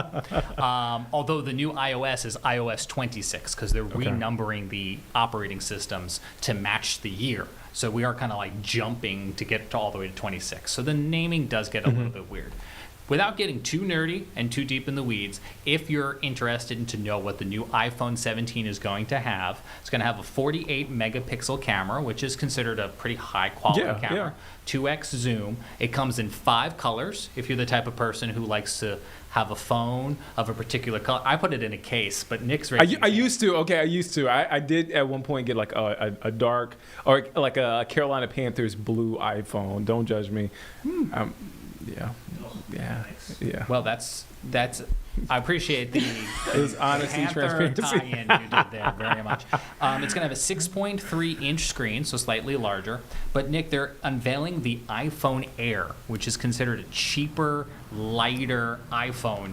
It's kind of the next generation from the 2017 iPhone X, which at the time was like a watered-down, cheaper. So if the iPhone is a device you like, Nick, but maybe the price tag has gotten you, the iPhone Air might be an alternative to get into the iPhone family, but maybe for a little bit cheaper, with some less specs. Well, they did this with the 16. They've been doing it with other model, like the S model, so like the cheaper version. Yeah, it's kind of similar to that. Okay, that's interesting. The Air. Okay, so iPhone 17 Air. I'm reading this from CNBC. Will have all-day battery life. Yeah, we're also seeing all-day battery life being advertised for the Apple Watch. So if you have a smartwatch, you know that the battery life on those things universally is a pain point. Nick is holding up his wrist. I have an Apple Watch. Carlene has. Carlene has? Okay, I have a Galaxy Watch. But I think all of us would probably agree that we have to charge it at least once a day, if not more. We do. So the Apple Watch is going to have, allegedly, all-day battery life. It's going to have a larger display.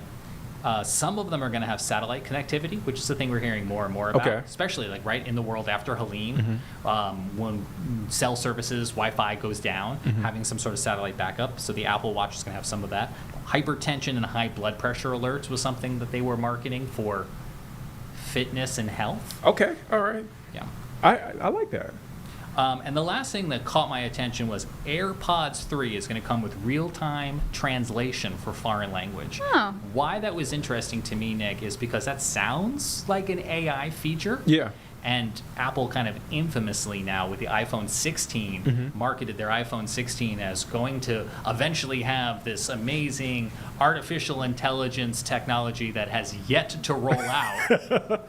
And now we're on to the next phone, the iPhone 17, and the event is still ongoing. So that's kind of the headline. I'm waiting to see if we get any sort of timeline on the overdue Apple AI functionality. But it sounds like we had that functionality in the new AirPods. So some way or another, depending on what your definition of AI is, it seems like these new AirPods are being marketed to do real-time translation. Of course, once tech reviewers and the average person get their hands on it, we'll find out exactly how well it all works. But for now, we're in the big Apple commercial where they're promoting how wonderful all of the devices are.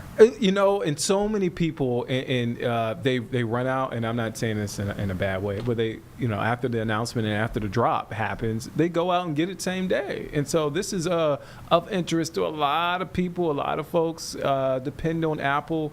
Look, I got an iPhone and Apple Watch, and so I totally understand. I understand. Google held one of these events a few weeks ago for the Google Pixels and all the Google devices. So just to kind of give lay to the land, you know, Samsung does these. Everyone comes out and puts on a show. It's either you're like in the Google camp, the Samsung camp, blue bubbles, or green bubbles, the Apple camp. So it's an allegiance is forming. It's kind of like political parties in a sense. That's a deep cut there, Nick. I'm just saying. I'm not saying one is better than the other. That's not what I'm saying. All right, James, thank you for that. And James is going to continue to give us updates from the big announcements from Apple at their live event that's happening right now. But make sure you watch here, because we'll have the updates here. So make sure you stay here. We'll filter it through for you. Yes, stay here. Do we want to take a break? Let's do that. Let's take a break. Let's take a quick time out. We'll be back in 2 minutes here on Live Impact News on WCNC Plus.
Welcome back here on Live Impact News on WCNC Plus. I'm Nick Sturdivant. All right, so we want to get to something live that is happening right now. So happening right now, this is a look out of Cincinnati, Ohio. So Ohio's governor is in Cincinnati, joining state and local officials to announce new partnerships on preventing violent crime. The governor there in Ohio, again, joined by state and local officials and law enforcement officials.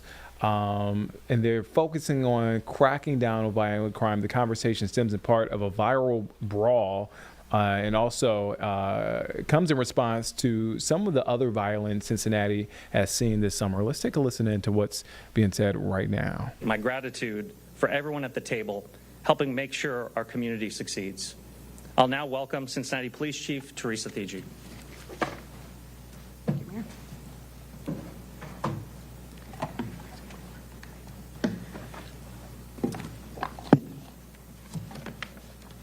Good afternoon, everybody. Thank you so much for being here today. What a wonderful day here in Cincinnati. We've got great weather. We've got fantastic partners standing here behind me. As I've said before, and I will continue to say, there is always room at the Cincinnati Police Department's table when our mission of public safety aligns. Whether it's safeguarding our children, securing our neighborhoods, or protecting those who choose to call Cincinnati home or invest in our city by opening a business, we stand ready to partner. Everyone in this room understands when we talk about public safety, the stakes are high, sometimes tragically high. The cost can be dire, especially for the innocent. That's why we must get this right.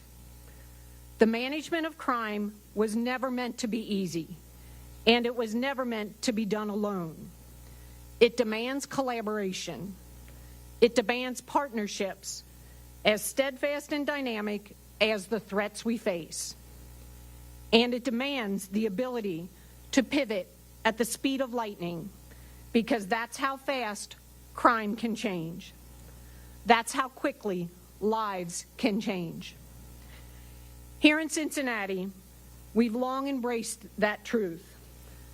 The Cincinnati Police Department has always valued working shoulder to shoulder with our federal, state, and local partners. One shining example of this commitment is the creation of Ohio's first ever Crime Gun Intelligence Center, right here in our city. This center didn't happen by accident. It took the combined strength, diverse skills, and relentless effort of many agencies. And the results speak for themselves. Since 2022, we've seen double-digit reductions in shooting victims. This significant reduction does not just happen without strategic intervention. It's proof of what's possible when we unite under a shared mission of public safety. To the men and women of CPD, your dedication is unmatched. But today, we don't just stand with CPD. We stand with a force multiplier.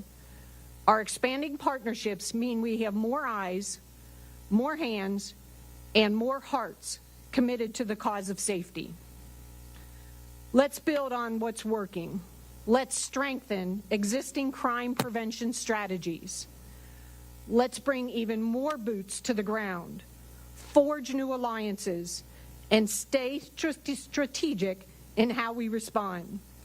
Because when we combine our efforts, when we share our knowledge and resources, we are stronger, faster, and smarter. We owe it to the people of this city to keep pushing forward. Let's not tarnish the progress we've made across Cincinnati and the great state of Ohio. Let's roll up our sleeves and continue the work that still needs to be done. And let me be crystal clear.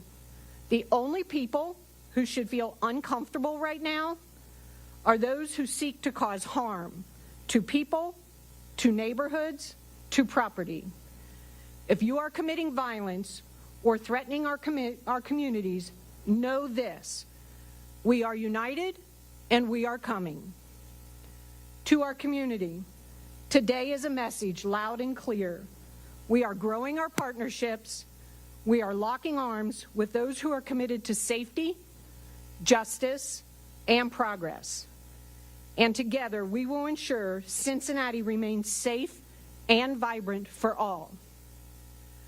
Lastly, I want to thank a few members, the OSP, Ohio State Patrol, and the Ohio Investigative Unit who are up here with me. Thank you very much for your partnership. And I'm going to turn it over to our U.S. Marshal, our local U.S. Marshal, Mr. Michael Black. Thank you, Chief. Good afternoon. Thank you, Governor DeWine and Mayor Peerville, for the invitation to be here today. One of our core missions is to assist our law enforcement partners with violent crime reduction. We do that by collaborating with state, local, and federal law enforcement agencies to remove violent criminals from our neighborhoods. Every time we can successfully apprehend a violent fugitive, it eliminates an opportunity for them to commit another crime in our neighborhoods. We're extremely grateful for the partnership we have with the Cincinnati Police Department and all of our law enforcement partners. We will also be looking for assistance from the community. It is essential for us to remain committed together as we strive to keep our neighborhoods safe. You can contribute by providing anonymous tips to help us locate and apprehend these individuals that negatively impact the quality of life for us all. We look forward to working together and bringing all violent criminals who are attempting to find refuge in the Cincinnati area to justice. At this time, I'm honored to introduce the United States Attorney for the Southern District of Ohio, Dominic Gerace.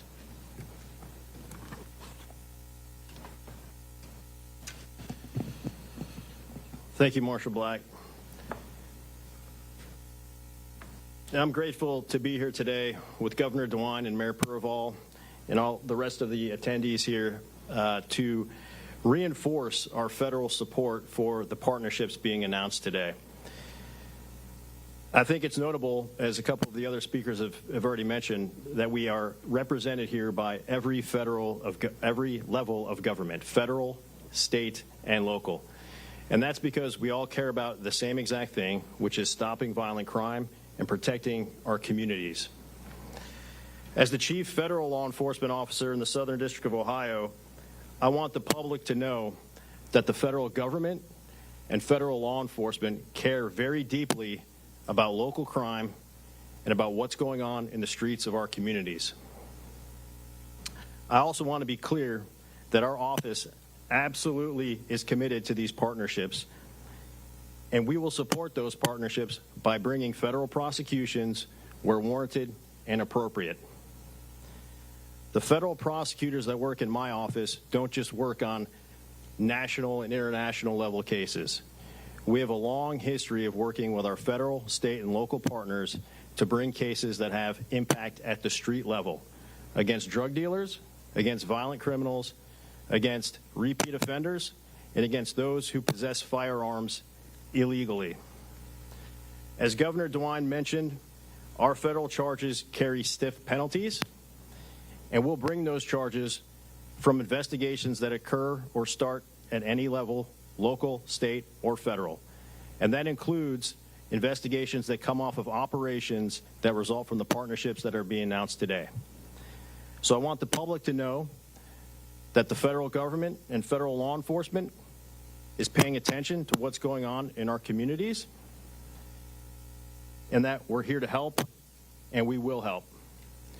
Finally, I just want to commend the leaders here today for coming together to marshal resources to ensure the safety of those who live and work in Cincinnati. It is absolutely vital that we all work together at every level of government to fight crime and to keep our community safe. Thank you. I'll now turn it back over to Governor DeWine.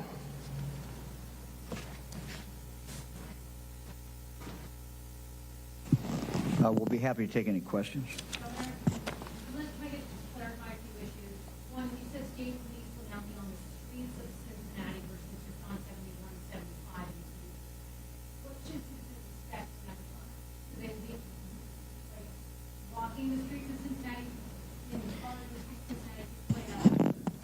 My guess is that the average citizen who's going about their business will not notice any difference. This is a targeted operation. There's no substitute, frankly, for very, very, very close cooperation, in this case, between different law enforcement.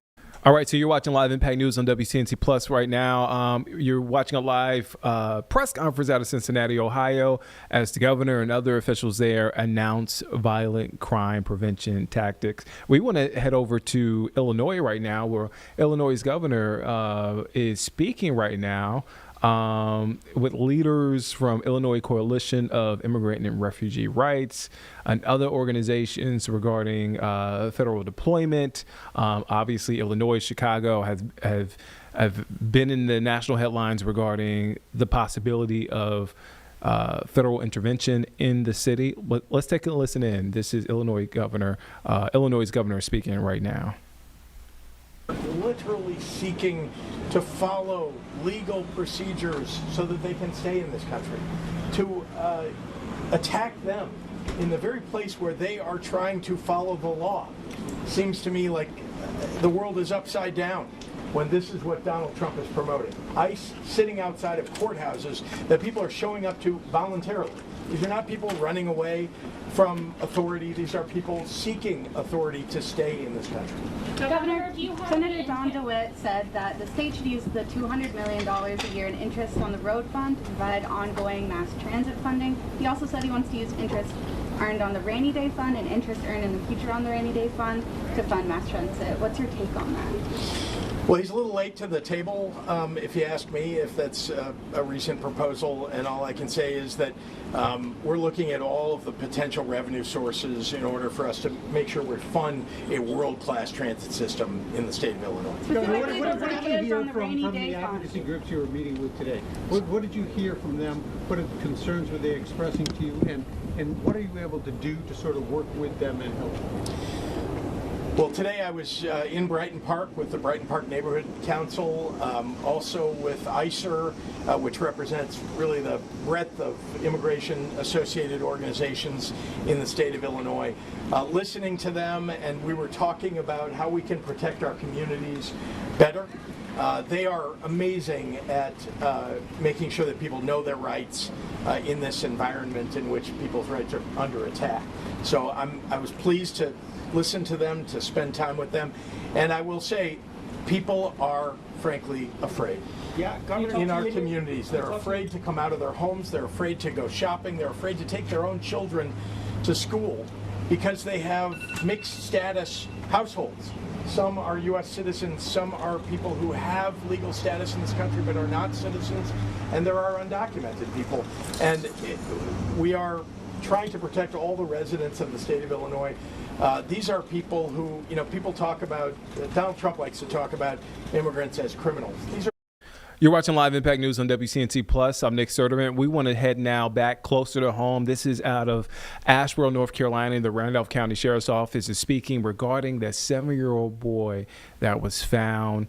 He went missing, but he was found this morning nearby where that initial report where he went missing came out of. Let's take a listen into what officials are saying right now. Experienced in search and rescue. We had them all the way from New Hanover County, and that's what it's all about, sheriffs helping sheriffs in a time of need. And I wish we had positive information to give you, but hopefully we can learn something from this and be better next time. Our goal was to find him alive, and we did not achieve that goal. I want to thank all the people behind me that spent most of the last 50 hours working either at the airport or at our command bus on Forest Hills Drive. I will open it up for any questions that you may have. Sheriff, we saw you pretty emotional over there. Can you speak to that?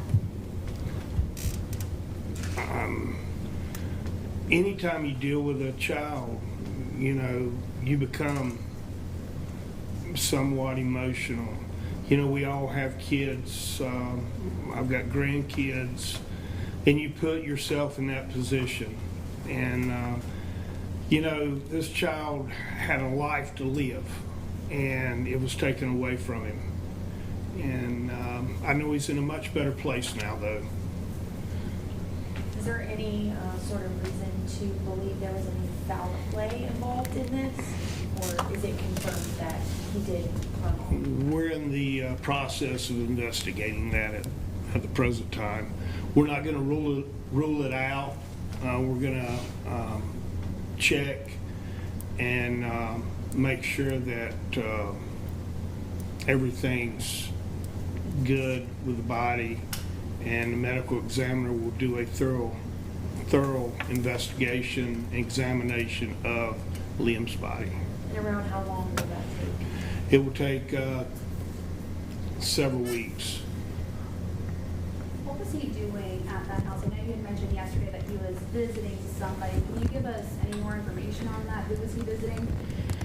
Liam was with his mother's boyfriend at the time, and the boyfriend actually lived at that residence, and he was overseeing the child during that period when he disappeared. Was he alone? Was the mom there too, or was he alone? No, the mom was at another location. Who found him and what time exactly was he discovered? The body was found approximately 10:18 this morning a.m. by Brunswick County Search and Rescue. Can you confirm if Liam was found in the same pond that you were talking about yesterday that you guys were working to drain? No, this was a different pond. The first pond was a priority for us due to the location of it. It was on the property or closest to the property where he was at, and it gave us a flag.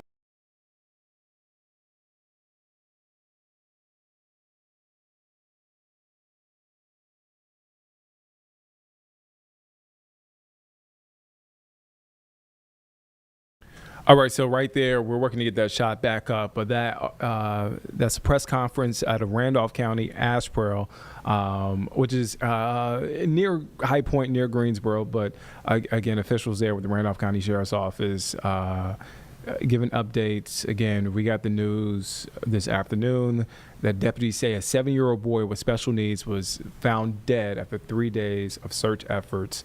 Let's take you back now to that press conference. I believe we got that shot back up, James. In that area until we started walking, and you would find ponds located here and there. Looking at GIS, it gives you a better understanding of just how many farm ponds are in Randolph County, quite a few. I'm hearing just from some people in the community who are saying that they were frustrated that they weren't able to go out and help search. Can you just help us inform our viewers of why it was so important that it was law enforcement led? As I stated in the last press conference, you know, the best thing they could do to help the citizens was to check their own property in that area. And, you know, this Liam was found on someone else's property. We did not want people that were not trained to come in and tamper with evidence, even disrupt evidence that could be used for further investigation down the road if we needed it. And that would, you know, you've got people that are untrained that don't know really what to look for. And that's why we had trained individuals go out initially and look at all the possible places he could possibly be. What kind of evidence were you looking for? Anything in this type case, from clothing, you know, lost shoe, just any indication of the direction in which he may have been traveling. I know we're still early in this investigation, but could we expect charges against the boyfriend? We will have to, we're at the very beginning of the investigation, and we will have to look at everything, take all the evidence for the district attorney, and go from there. It's too early to say. There's a program called Project Lifesaver that's implemented in Wake County. It provides bracelets to kids who have cognitive impairments for a place to be able to track them. Is that something you guys could possibly implement in the future, or plan to implement something like that in case this does occur in the future? That would be very helpful to us. We have that same program with dementia patients here in Randolph County, and it would be very helpful. It would lead us straight to that person. And Liam was not subject to doing this, on a consistent basis. So I don't know if he would be eligible or, I guess, warranted to have a bracelet. I could see where if a child does that quite often, it would help us quite a bit in finding, locating that person. And how would you go about implementing a program like that in the future? We would look at it.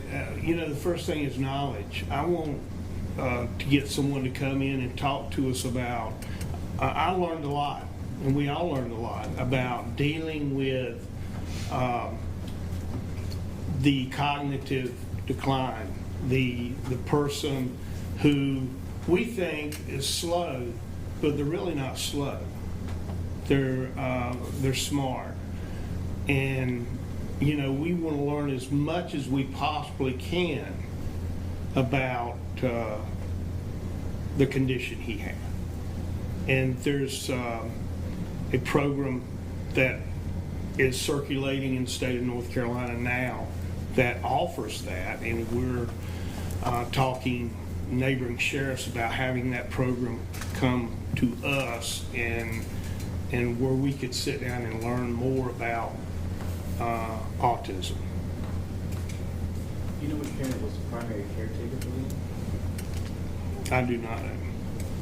Do you know if his father is involved in any way in his life, or was he?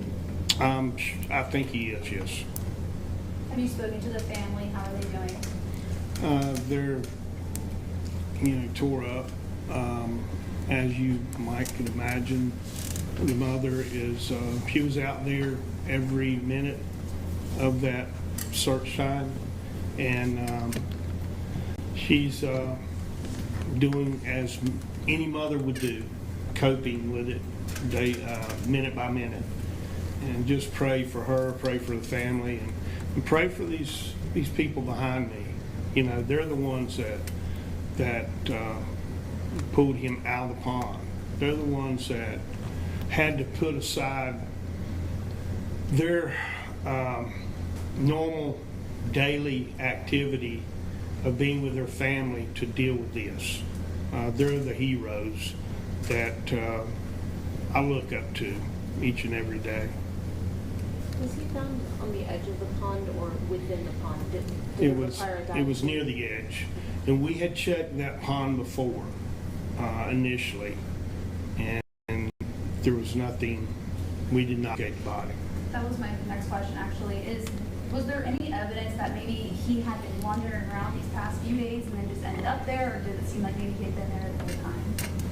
Well, it appeared to our investigators that he went to the first pond that we tracked him with GPS, the phone ping. It showed that he was at that pond, and then went down a main logging road, and that logging road ended up at this pond. And that was a 1/10 of a mile from the house, approximately 700 feet, maybe a little over. So you're saying he had a phone on this person?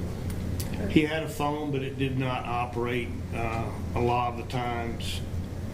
We did try to use it, the technology that we have to ping his location, and we utilized that to put us at the first pond.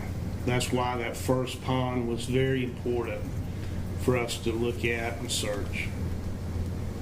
So to clear up some confusion with some people who obviously are not here and doing the investigation online, whenever you learned of his disappearance, you saw the GPS where he was located. You started at the pond, correct? We started in the house where he originally was, and we searched every bit, and then we continued outside and did a perimeter search of the outside, and it led us to the pond. Do you have a final message for our viewers? And I just want to say that thank you for your support, Randolph County citizens. They're the best, and I want to thank these men and women behind me for putting their family to the side and going to help someone else's family. That's what it's all about. And, just continue to pray for the King family because they will need it. Can I ask you, you mentioned that it was Brunswick County. Of course, they're Coastal County, they're not close to here. Was there something about the expertise of the technology they brought to that helped lead to that discovery? No, I don't think it had anything to do with the expertise. That was their next area to search. And, I think anybody trained in search and rescue would have found the body. Can you confirm, was the mom, boyfriend, and the father of Liam a part of the search efforts, and were there any other family members who came out? We communicated with them throughout the search. But as far as them participating in it, no. And he did not have a history of wandering? No. Okay. Do you know what the boyfriend was doing at the time that he left the house? That will be part of our investigation. Can you share more just about, I know we talked about this a little bit yesterday, but just curious about the other jurisdictions that came in, what kind of resources they were able to bring in? I know that there were some dive teams, different things like that. Can you just kind of elaborate on that? We had technology from drones, airplanes. We had SBI airplane. We had our airplane that we have. We have helicopters. Highway Patrol had their helicopter. Brunswick County brought their helicopter. We had infrared sonar for underwater rescue. And dive teams from all around the state, search and rescue teams. And is there anything else major? But we had an outpouring of support. And, my phone is loaded with messages. Come and help. And, when something bad happens in a community such as this, it brings the community together. Going out and trying to help this family with their problem, and that's what it's all about. Do you know what time he actually went missing to when you got the call that he had been missing? That's still in the investigation phase of it. Talk about lessons learned. I know a lot of people and resources came in. What, throughout this experience, do you think the Sheriff's Department learned? Was there any equipment that you think would have benefited in your search that you'd like to get? Any equipment that didn't work? Just like in general for search and rescue, what did you learn? Well, Scott, the first thing is phone service in that area. We had none. And we had to get with emergency operations, state emergency management, and they helped us with the system that is used. We used out west some time ago for phone service. We're in the process of purchasing that here, I think, with Randolph County Emergency Management. We just haven't received it yet.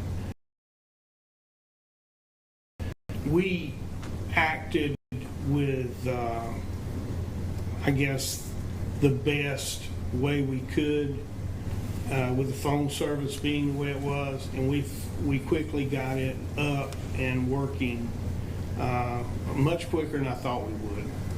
And but working with the state and federal folks, they said we did a great job. You know, we don't do this but once every 4 or 5 years, and it seemed like we didn't have any bad critiques from it, other than not locating Liam before he went to the pond. The state resources, was that FirstNet you were you were referring to? It was FirstNet, Starlink, and Verizon. Did your Viper resources work out? Did you bring up any Viper interoperability to help with that? We did, but I think Captain Grady can probably speak to that better. Evan Grady, Randolph County Emergency Management. So we did bring in a specialist that is trained through the state North Carolina Emergency Management System to help deal with communication issues, failures, shortcomings. So he, through Chatham County, brought some equipment, a trailer, some cellular data equipment, and Starlink equipment to boast what we could in that vicinity. As the sheriff said, the site presented a lot of issues with connectivity, and we did the best we can by bringing in that resource. Emergency management, our goal is to bring in resources that we don't have currently or that we need in other mutual aid departments or other state agencies might have. So the liaison is the emergency management, working closely with the sheriff's office, helping to identify needs of the responders on scene and getting those here as quickly as possible. That was very effective in this case, from manpower to equipment to food. The process worked very well. Sheriff, you mentioned the emotional side of this, and I'm just wondering what kind of support is available for those responders and volunteers who kind of invested themselves emotionally and doesn't have this unfortunate tragic outcome. Back in 2018, when I started as a sheriff here, we started a peer support team, which is a group of individuals that are trained and also work alongside you day to day, that can counsel you, that can look and see if there's any inconsistencies with your behavior after seeing something like this or experiencing something like this. So we're here helping each other, and that will continue throughout the next year, I'm sure. This is one of the longest search and rescues we've ever had here in Randolph County. Do we think that he would have been found sooner if the service was better out there, since he did have the phone on him? Do we know if that was like an issue with him? No, I don't think the phone service played a huge part. We were there, we would have done, even if we had grade A phone service, we would have done what we did initially. And I don't think it would play a part, no. Just to get some clarification, had that pond that he was found in, had that already been searched? Yes, it had. We had went around it and used sticks along the side, and we did not locate the body.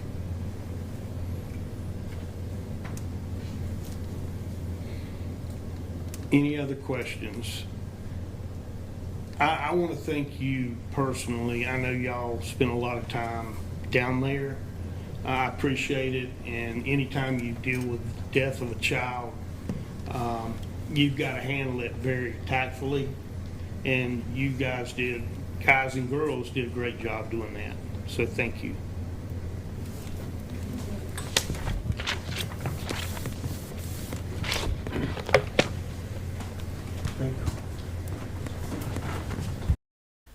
All right, so that is a press conference from the Randolph County Sheriff's Office that just wrapped up there.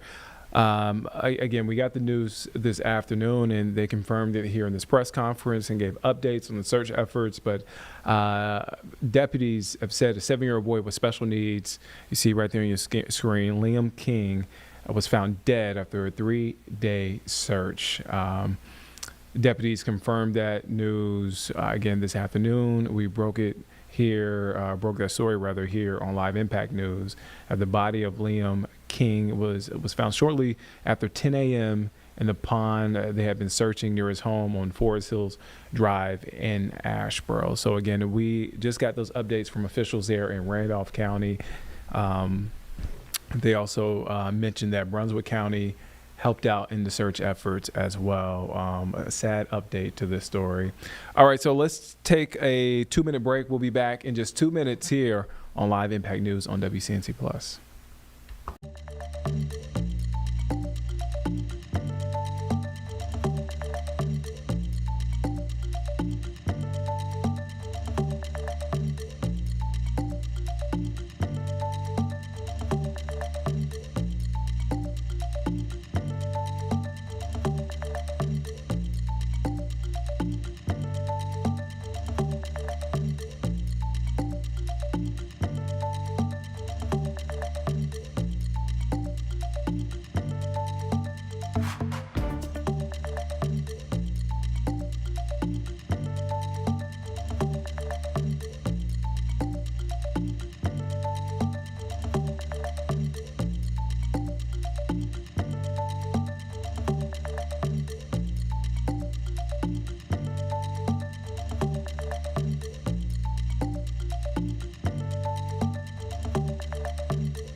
Welcome back here on Live Impact News on WCNC Plus. I'm Nick Sturdivant.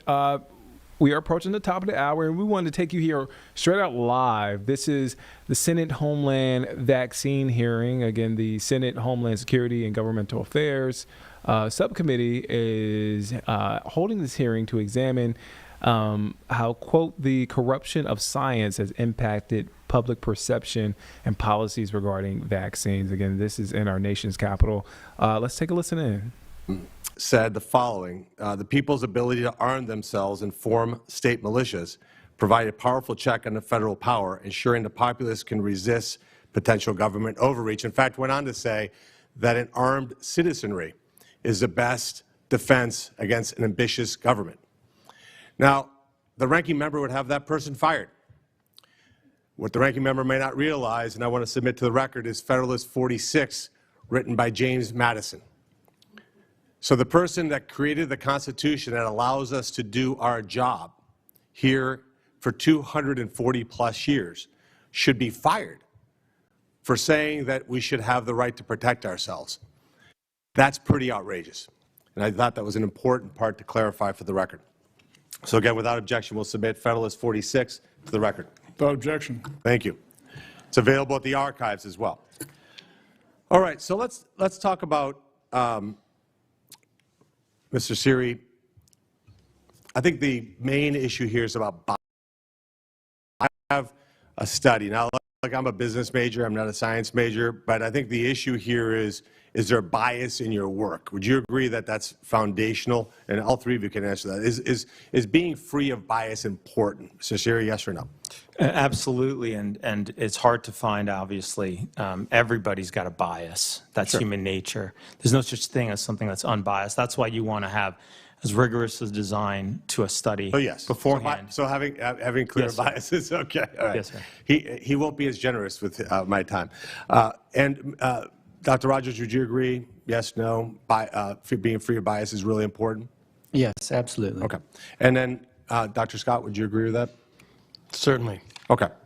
So let's talk about the topic of bias. Would the following statement be considered biased or unbiased? Our president is a misinformation super spreader. I know this isn't surprising to a lot of people, but it's deeply disturbing. Biased comment or unbiased comment? Is that based on science?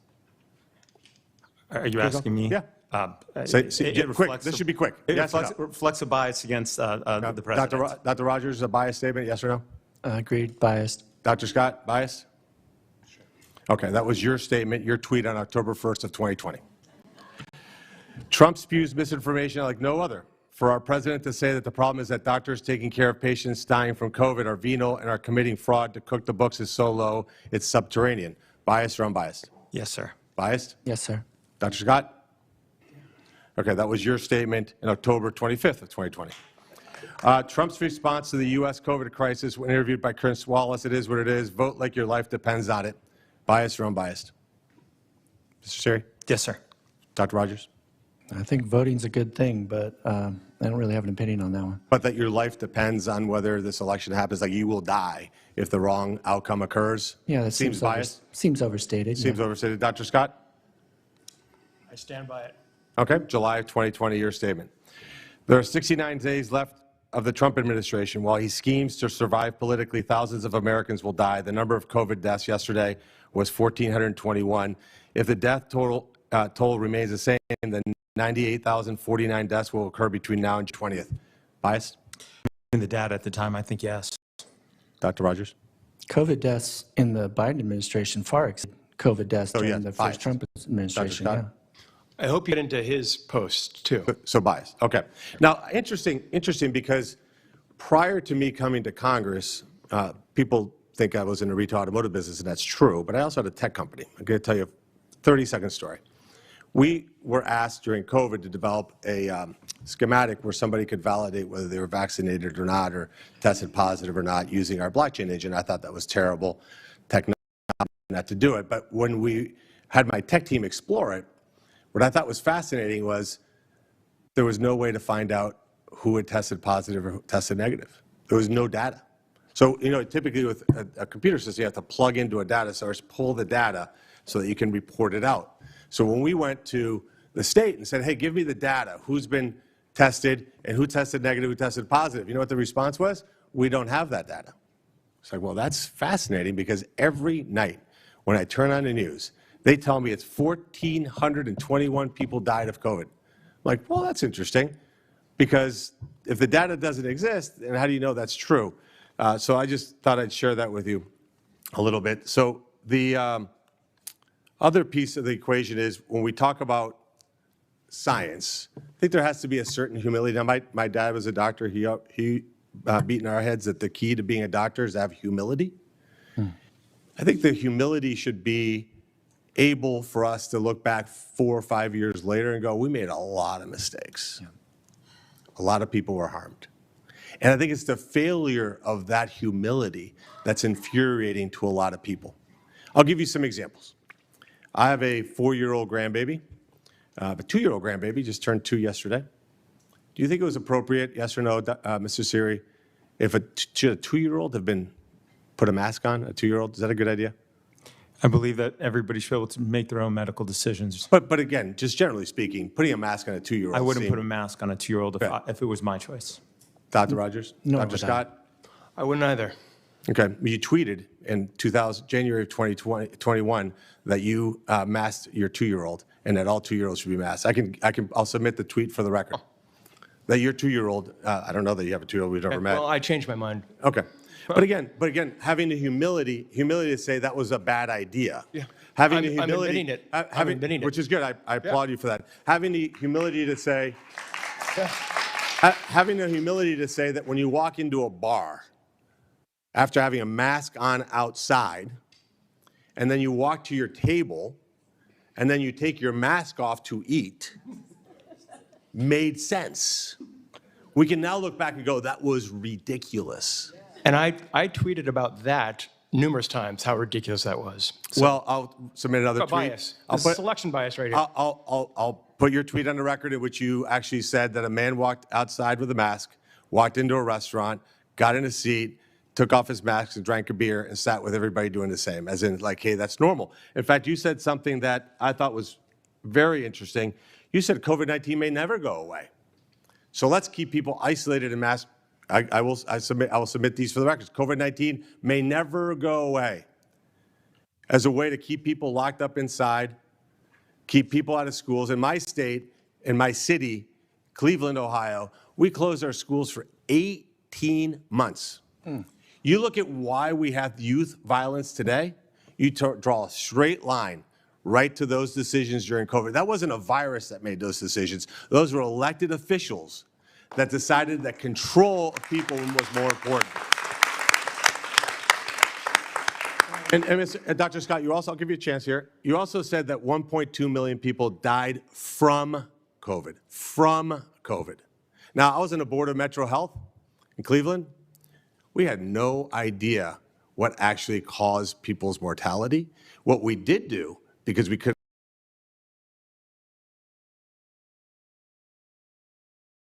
All right, some issues with that feed. We apologize for that, but really great time to kind of reset here, let you know that I'm taking over for Nick Sturdivant for the next hour. Vanessa Rufus here inside the Live Impact News studio. Last check, I heard we wanted to take a quick break here, so looks like that's the case. We'll be back in 2 minutes, folks. We'll have the very latest on the other side.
Welcome back, folks, to Live Impact News. Vanessa Rufus here once again. We've got another feed we've got in our newsroom now that we're keeping an eye on during that commercial break. This is the Make America Healthy Again Commission, just today releasing the Make Our Children Healthy Again strategy, sweeping plan including 120 plus initiatives. And it's essentially going to be tasked with the focus of childhood chronic diseases. Let's listen in. It looks like we've got Health and Human Services Secretary Robert F. Kennedy Jr. speaking right now. Commission, and I'm very proud of the outcome. And again, I want to thank the people who who made this happen and who are working on the details day by day, Dr. Heidi Overton and Callie Means. And I look forward to getting to work to make sure that all of this stuff gets implemented as quickly as possible. I'm very, very grateful to President Trump for his support, for his enthusiasm, and for driving us to make these things happen yesterday. So thank you all very much. I think at this time we're going to take some questions. Is that right, Stephanie?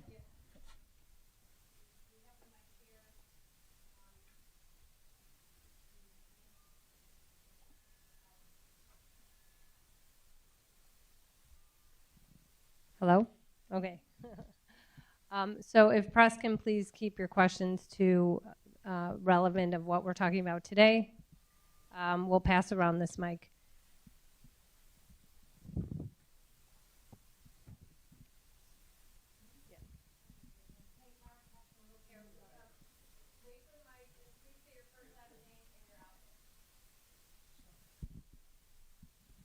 Hey, Kara Castronova from Lindell TV. And my question is, are there any educational programs planned for children in schools to educate the next generation on food safety? Because so many kids think that alleged food, food that's marked as healthy is actually healthy when it's not. And that's something that I really noticed. Is there any planned collaboration with the Department of Education on possibly visiting classrooms and working with the next generation hands-on in a classroom setting?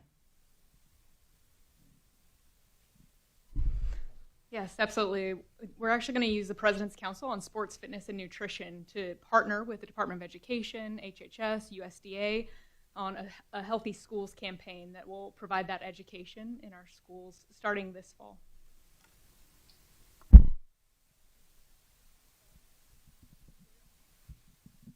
Thank you all for doing this. I appreciate it. My name's Lisa Desjardins from the PBS NewsHour. Also the mom of a 9-year-old, so you have my attention already. 2 questions. One, pesticides has been something that you've mentioned as a concern. You mentioned the 6 pesticide applications that you rejected. I believe that's out of thousands, though. There are some who share that concern, who expected this report to be more critical, to do more specific on pesticides. Can you answer that concern? And the other is a debate over children's health. You mentioned suicides, especially among teenagers. There is a debate over mental health and firearms in this country and the impact on children's health. Was there ever a discussion of looking at firearms and the health of our children related to that? So those 2 questions, pesticides and firearms. Thank you.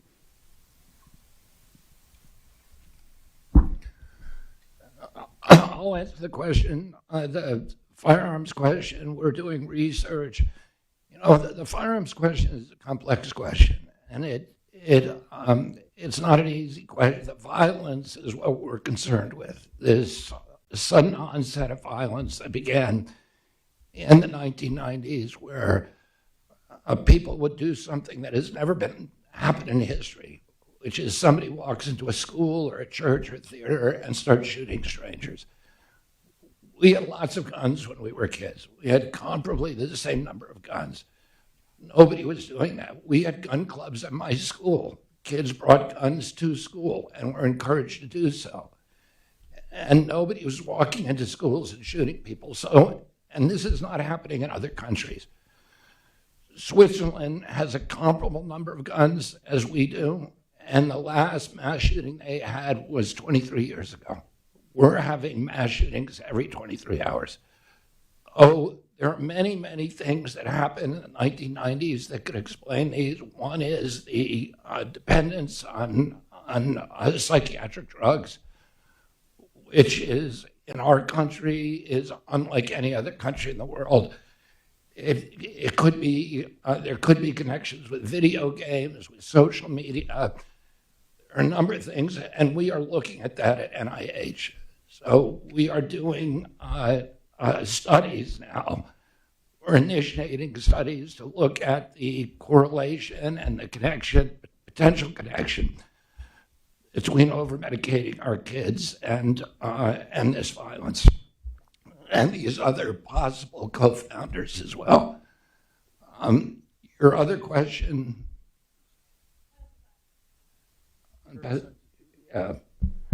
You want to answer later? EPA is committed to using the best available science, and you heard that from a number of our speakers today, the importance of seeking out the gold standard of science.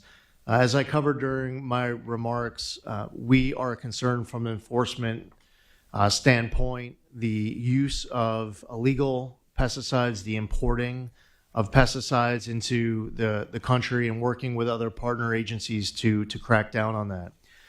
You heard Mr. Kratsios talking about AI, and I'm grateful for his leadership on that front. We're incorporating important IT upgrades and AI upgrades inside the chemical office. We inherited a backlog in January of 14,000 pesticide reviews. That was the backlog.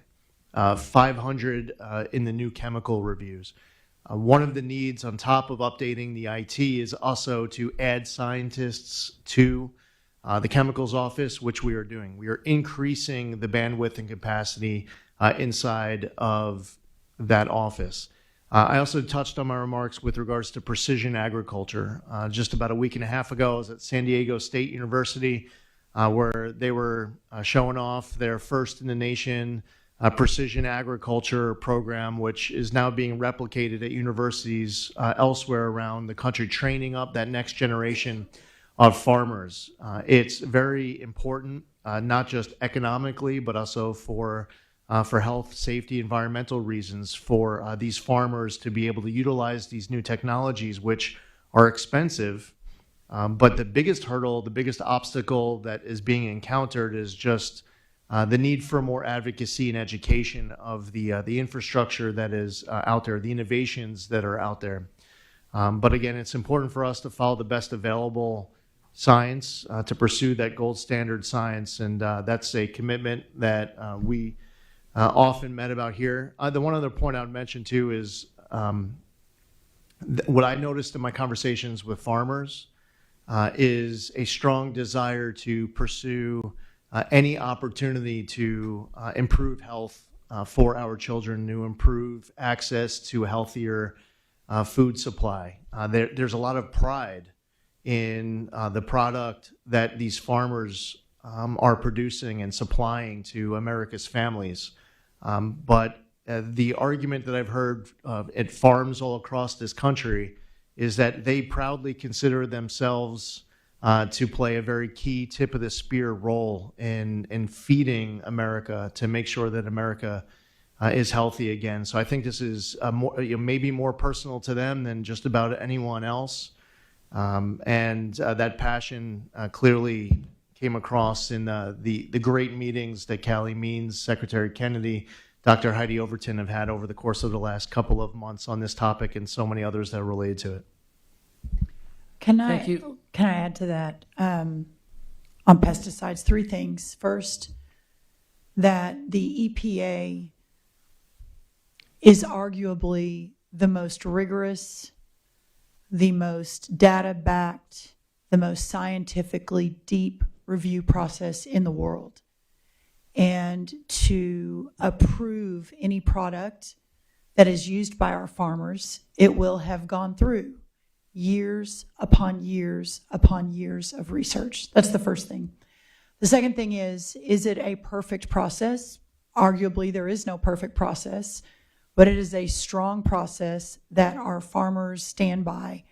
And a crop protection tool, such as pesticides, is absolutely essential for America not to compromise our food supply system at this point. That's the second thing. The third thing, and already mentioned though, is with new technology, it is incredible with the deployment of AI across this great nation and specific to agriculture. You can send a drone across a field of corn, and that drone can tell you down to a stalk of corn where a particular bug is that needs to be eradicated. It will completely change the game as we're moving forward on what our crop protection tools look like, on how we continue to produce the safest, most abundant, the best food in the world, and how we do it to ensure that our original workers, the fabric of our country, which is our farmers and is our ranchers, continue to be able to do what they do best, which is to feed and fuel the country. Thanks. To the reporter who asked the question, if you draw your attention to page 4, Advancing Critical Research, there's a heading, Cumulative Exposure, which gets at your question and your concerns as a mother of a 9-year-old. And if I could invite Jay or Dr. Marty to just mention this research framework and how important this cumulative exposure investigation is. Yeah, so part of the NIH is the National Institute for Environmental Health Sciences, and it's devoted to specifically the question of how chemical exposures and other exposures are linked to human health. The National Toxicology Program also is also devoted to that, and it's a central part of the MAHA agenda. As Administrator Zeldin said, we're applying gold standard science to get answers. The goal isn't to just willy-nilly say you can't do this or you can't do that, but to get excellent science devoted to questions about what pesticides are associated with bad outcomes in human health and what aren't. And so that to address these complex policy questions about how to have a food network of this country that supports the health of the country while allowing farmers to still remain the most important productive force in the world for nutrition.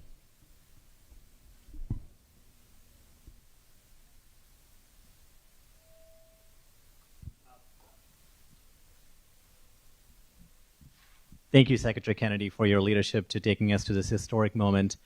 My name is Patrick Carriel. I'm with the MAHA Institute. I have a question. In the report, it talks about the build of the Administration for Healthy America as a way to unify prevention-focused programs across HHS.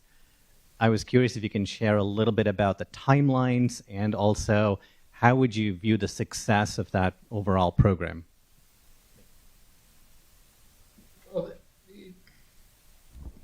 The various sub-agencies that were looking at health outcomes from toxins, from food, and from air and water were dispersed around all the agencies. There was a lot of duplication and no real targeting of results. And what we're doing is we're making sure that everybody at HHS and all the agencies at CDC, NIH, and FDA wake up every morning and know what their mission is. And their mission isn't just to check boxes or to study one exposure or another.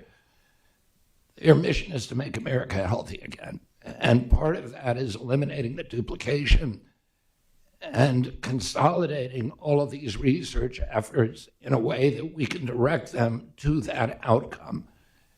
That's never been done before in our agency. There was no real sense of mission. And that's why, our agency has increased in size enormously since the 1970s, and our health is getting worse and worse. We grew 38% during the Biden administration. Our workforce increased by 17%. And yet, throwing all that money at the agencies was doing nothing. Our health declined precipitously. And so what we're doing is streamlining the agency and consolidating it so everybody knows what their job is and that they're working together in unison. And all the disparate groups that were studying little different silos of the health crisis are now consolidated, and they have a clear outcome in mind, which is to end chronic disease in our children. And it's measurable, and so that's what the reorg is about.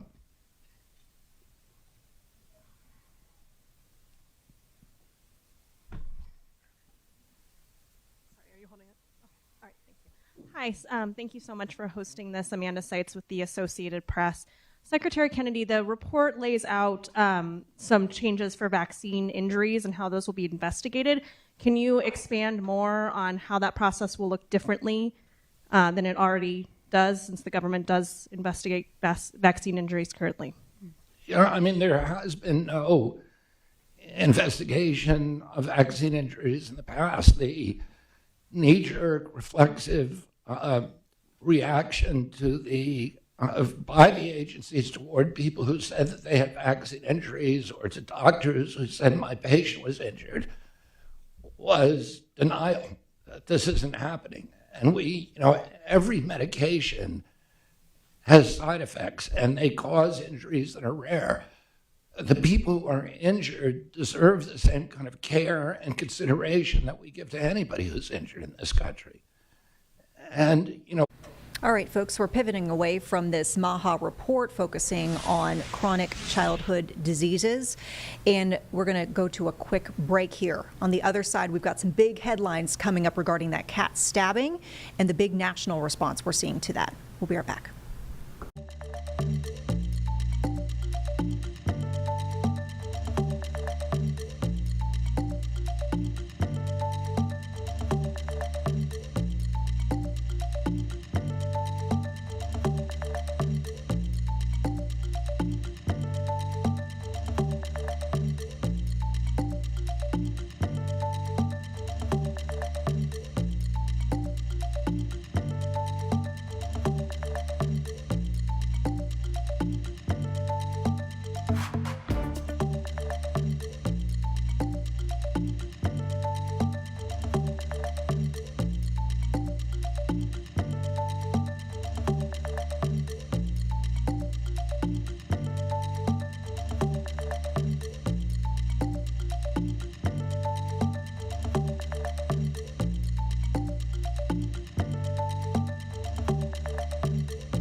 All right, folks, welcome back here to Live Impact News. I'm Vanessa Rufus. As we speak, we've got a press conference getting underway. Department of Justice is giving some updates on that light rail stabbing from last month. A new federal charge announced for the suspect in this case, DeCarlos Brown. Let's listen in right now as they're speaking. Okay.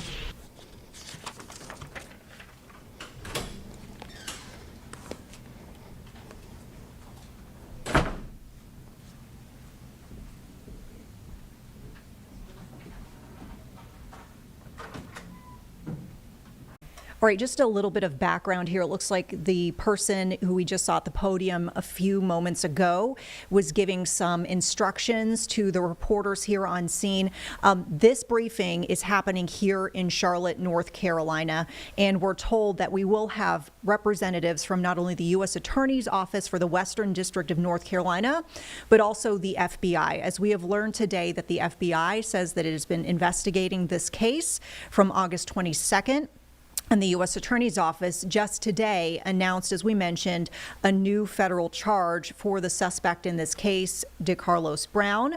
A quick rundown of what we know about that new charge. It apparently is one count of committing an act causing death on a mass transportation system. And we are seeing all of this heightened development and attention on this specific case really stemming within the last several days. Of course, we know locally here in Charlotte, it has been a big topic of discussion ever since it happened, kicking off larger dialogue over safety on transit here in Charlotte and crime overall in the city of Charlotte. However, we saw just several days ago, over the weekend, in fact, during what we call essentially in the news industry a reporter gaggle, so a group of reporters who are questioning the president upon his return from New York back to D.C., asking him if he had seen the newly released video of the stabbing of Irina Zarutska on the light rail back on August 22nd. He at the time said that he had not seen it, but he had vaguely heard of the case, but intended to learn more, and essentially told that reporter, tomorrow I will learn all about this, I'll know more, essentially tomorrow being Monday. That really set off a larger microscope, if you will, from the White House, the Trump administration, on this specific case and what's being done to combat the concerns that some folks are raising in the wake of it regarding public safety. Now we know that in addition to this new charge here, the heightened scrutiny from U.S. District Court, the U.S. Attorney's Office, the FBI. We also know on the state level that the State Auditor's Office has actually just announced as well its own investigation, and it's looking specifically, it says, into CATS itself, so the transit system, to see if everything is going all right as far as operations and how money is being spent when it comes to not only keeping the system going, but also responding into and addressing public safety on the light rail. The State Auditor's Office, we know, is actually also kind of, prior to this, been working on an investigation, a special report on the City of Charlotte settlement with Police Chief Johnny Jennings. We actually learned in the announcement today of this new investigation into the CATS incident that this week, so, sometime this week, in a matter of days perhaps, we could learn its findings on how that settlement went down and whether they felt like everything was on the up and up regarding that. So for folks who are just now tuning in here on Live Impact News, we are just moments away from a U.S. Attorney's Office and FBI press conference where they're going to announce a federal enforcement action related to the stabbing of a young woman from Ukraine on Charlotte's light rail. And we already know that there has been a federal charge filed against the suspect in this case. We've kind of gone over that, but we're waiting to see if there is any more to be shared as far as what federal authorities might do regarding response to this case. So once again, awaiting Russ Ferguson, United States Attorney from the Western District of North Carolina, and James Barnacle Jr., who we're told is a special agent in charge with the FBI in North Carolina. Now, our team has been covering the story of the stabbing and all of the fallout from a political standpoint, from a dialogue standpoint, response from the community, pretty much since the beginning here. And so our team has put together a body of work leading up to this development now that we're waiting to hear from the U.S. Attorney's Office. We want to go to our Julie Kay's reporting as she has looked into the political impacts, because we've seen in the wake of not only the stabbing, but also, as we mentioned, kind of the heightened scrutiny that we're seeing this week, more and more political leaders, community leaders coming forward, making statements, and in some cases calling for change. Let's listen into her reporting from this week. Starting now, Blue Line stops like this will look different. Mayor Vi Lyles announcing on X Monday evening that CAT security personnel will be redeployed for a stronger presence on platforms and to increase fare enforcement. CMPD will also increase patrols at key areas across the transit system. But for some riders, the damage is already done. Unfortunately, now I don't think I will ever step foot on the train again. DeCarlos Brown is charged with stabbing Irina Zarutska to death last month. The attack was random and unprovoked. Brown had a long criminal record and did not have a valid ticket to ride the night of the incident. Mayor Vilisle says in part, quote, "This was a tragic failure by the courts and magistrates. Our police officers arrest people only to have them quickly released, which undermines our ability to protect our community and ensure safety. We need a bipartisan solution to address repeat offenders who do not face consequences for their actions and those who cannot get treatment for their mental illnesses and are allowed to be on the streets." My understanding is that it was a homeless person with a long track record. It'd be better to have policies that prevent someone like that from even happening in society in the sense that they're taken care of. Lyle says there will also be more safety initiatives rolling out in the next few weeks, including adding nearly 30 personnel to CAT's security team. Later this month, City Council will vote on increasing the authority of that system. All right. And with that, as we are watching in our small box here in the bottom right, that podium, we're waiting to see folks take to that to give this DOJ and FBI update. We're actually just hearing, we heard it over our microphones just a moment ago. It sounds like those folks, those officials are meeting right now, we heard, with family. We don't know which family. We presume, since this is all centered around that deadly attack of Irina Zarutska, that it could be her family. And as we told you before, she's a young woman who actually came to the United States, specifically to Charlotte, to start a new life in what she thought was a safer place. She came from Ukraine, of course, a war-torn area where she was seeking a better life here and sadly lost her life there on the CAT's Blue Line. We have, of course, a lot of reaction, but also a lot of dialogue about solutions and what can be done next. And we know, quite frankly, and we heard this in the CAT's discussion, as there have been a lot of transit and transportation dialogues with city leaders lately already, not just regarding this incident, the specific CAT stabbing, but also we know there's been a lot of larger discussions about the future of transit here in Charlotte, and we know that 1 cent sales tax has been a dialogue. So there have been some meetings centered around that, but the larger dialogue that we're seeing, okay, I'm just hearing from our producer, they're about 1 minute away, by the way, so hang tight with us here on Live Impact. We're going to take you to that press briefing just as soon as it happens. Really, it's just moments away. But where I was going with it was there were some solutions that were being discussed, and fair enforcement, that is one thing that we saw come to the forefront. The potential use of more law enforcement presence or security presence, which we already know has kind of been stepped up already in the wake of the stabbing. And we know that the city here is specifically looking at other areas, other cities where they have mass transit to see what they're doing and whether they're having more success on the front here of public safety. And we can't forget the larger dialogue too about mental health, which has been drawn into this case, and the fact that we know that as of several days ago, the suspect in this case, Mr. Brown, had been undergoing competency hearings to see whether he was mentally fit to stand trial for the charges he's facing. So you can see there at the bottom right corner of your screen that podium, which we expect at any moment U.S. Attorney's Office to take, and also FBI. Once again, Russ Ferguson is who we're told we're specifically going to hear from, the U.S. Attorney for the Western District of North Carolina, and James Barnacle Jr., who's special agent in charge with FBI in North Carolina. And I know we talked a lot about some of the recent developments today.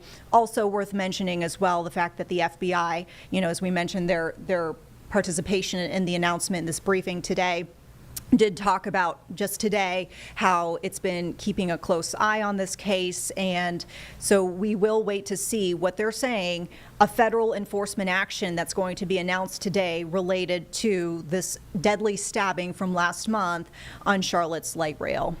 So with that, I'm going to go ahead and check in quickly here. I know we're about probably at this point seconds away. I don't know if we want to bring in any more context here, Jeb, but I know we're just kind of waiting to see if there's, we kind of touched on the fact with Julie's piece that there's been a lot of political reaction lately. We've got the governor weighing in. This was just, just this week. And you can see a statement put out on social media saying, quote, "I'm heartbroken for the family of Irina Zarutska. We're We're actually going to pivot away. It looks like we've got officials now taking to the podium. Let's listen in right now as DOJ announces federal enforcement related to this deadly attack. Rutska spoke with her mother, spoke with her uncle, had a very touching call with them. Our hearts go out to Irina's family. They are suffering like any of us would be. It was a very touching call. Our hearts go out to them. She is a refugee. She literally came to the United States from a bomb shelter in Ukraine to escape the war, and she was going about her day. She was coming home from work on a light rail train, like all of us do all the time, and she was brutally murdered. As a native of Charlotte, I'm so sad to say that our city has gotten to this place. I was born here, I grew up here. I remember when the light rail was built. I remember the development it spurred, I remember the excitement, and to think now that you can't even feel comfortable riding that train hits me deep. The light rail brought this city access to jobs, access to education. People could take the train to college. It really put Charlotte on the map. And this incident has really, really injured that. Now, to Carlos Brown Jr., who we allege stabbed Irina Sarutska, is in state custody on first-degree murder charges. But I'm here today to announce that we're going to supplement those state charges with federal charges. These federal charges will go alongside the murder case in state court, and we hope that they will ensure justice for Irina, for her family, and for the whole Charlotte community.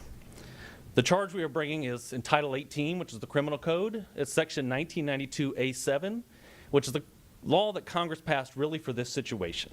It is an act of violence on a mass transportation system. It is a law that is there because acts like this affect the American way. It affects our daily life. It is random acts on a train that are the thoroughbred and how we get through our cities to work, to our places of education, to our families. It is our way of American life. Crime makes people stop taking that light rail. They give up those opportunities, and we are here to be sure that we can save our city and bring those opportunities back.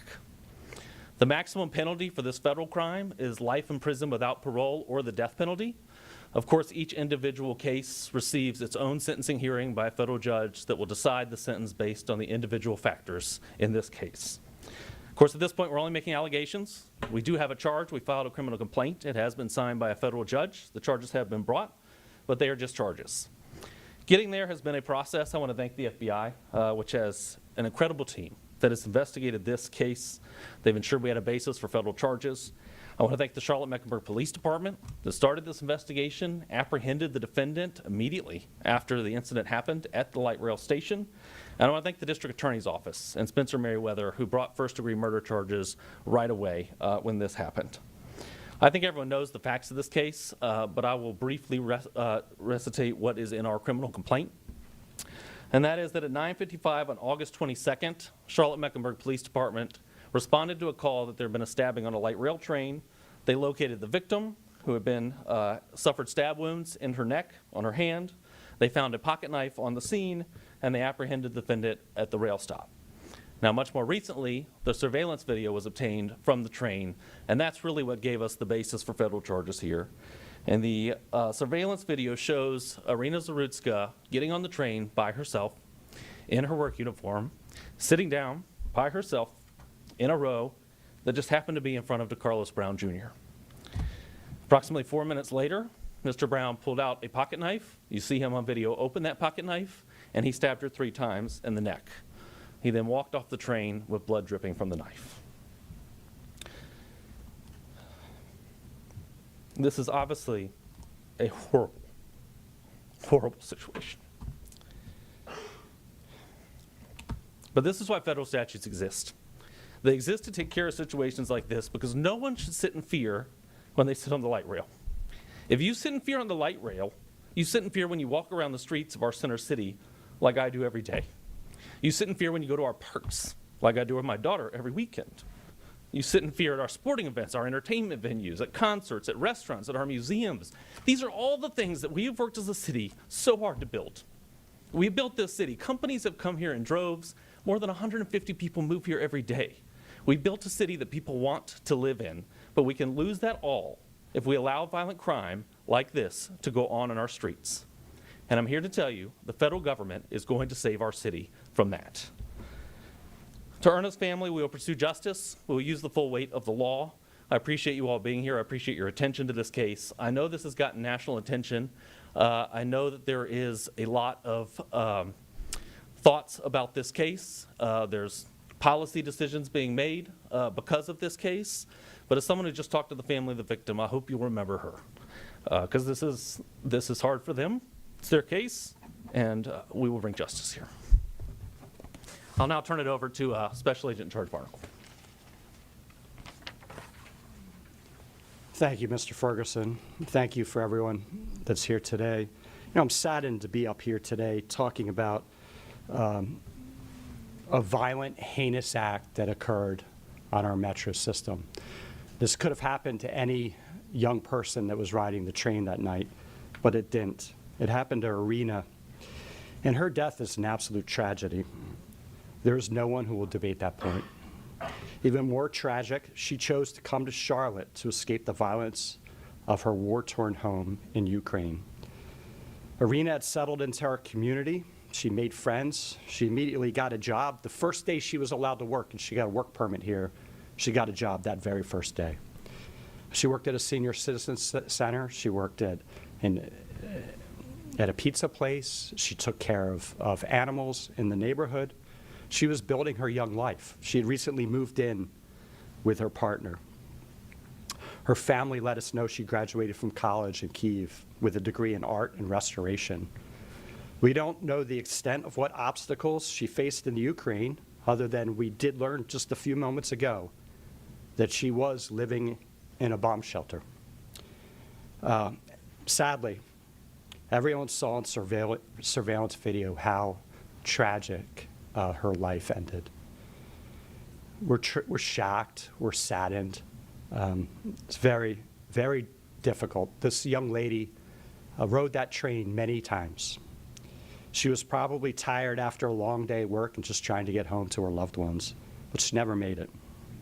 In an instant, her life was over, and her mother, her father, her siblings, her brother and sister, and her other family and friends, their lives will never be the same. As you heard from U.S. Attorney Ferguson, we spoke with Erna's mother, Anna, and her uncle just a few minutes ago, and we told them of the federal charges brought against Carlos Brown Jr. We hope this additional charge will help bring them a measure of justice and accountability for this horrific act. I want to thank our partners, Chief Jennings and the CMPD. We work every day with this police department. We co-locate agents and officers and detectives from the police department on our violent crimes and safe streets task forces. This is not a policing problem. CMPD is out there every day protecting our streets. You may not know how close we are to the police departments, but throughout this state, our partnerships with local police departments and state departments are critical to the work that we do. The task force partnership is a force multiplier. CMPD and other local partners work closely with the U.S. Attorney's Office, this office, to assess whether local and state cases are appropriate to charge federally.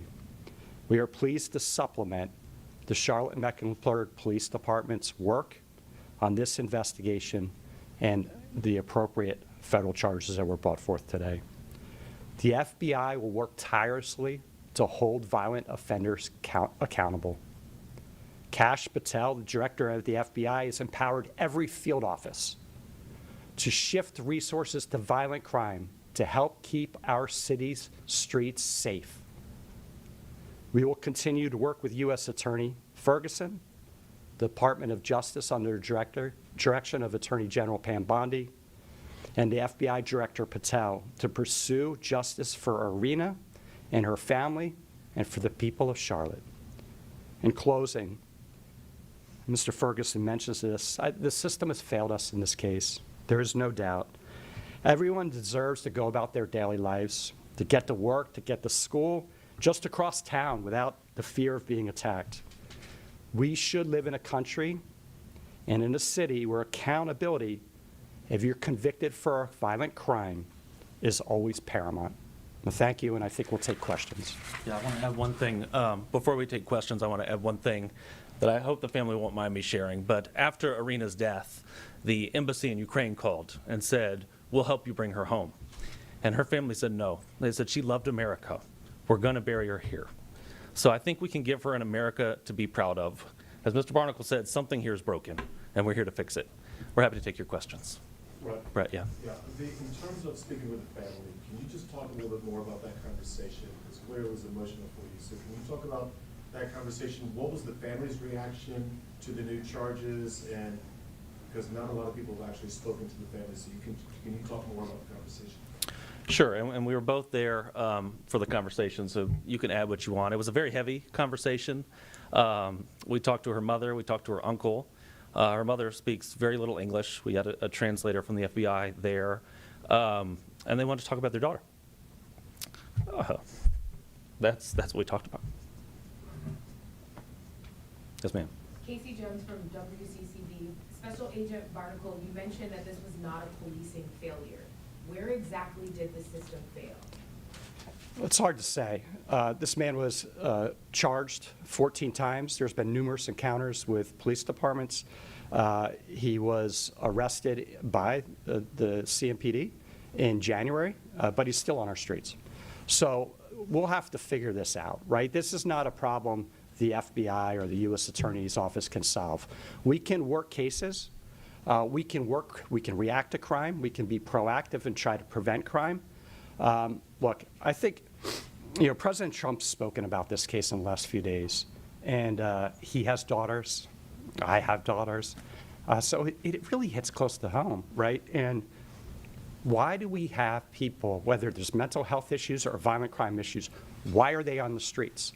Why are our buses, our trains, our transportation systems almost homeless shelters or mental health shelters?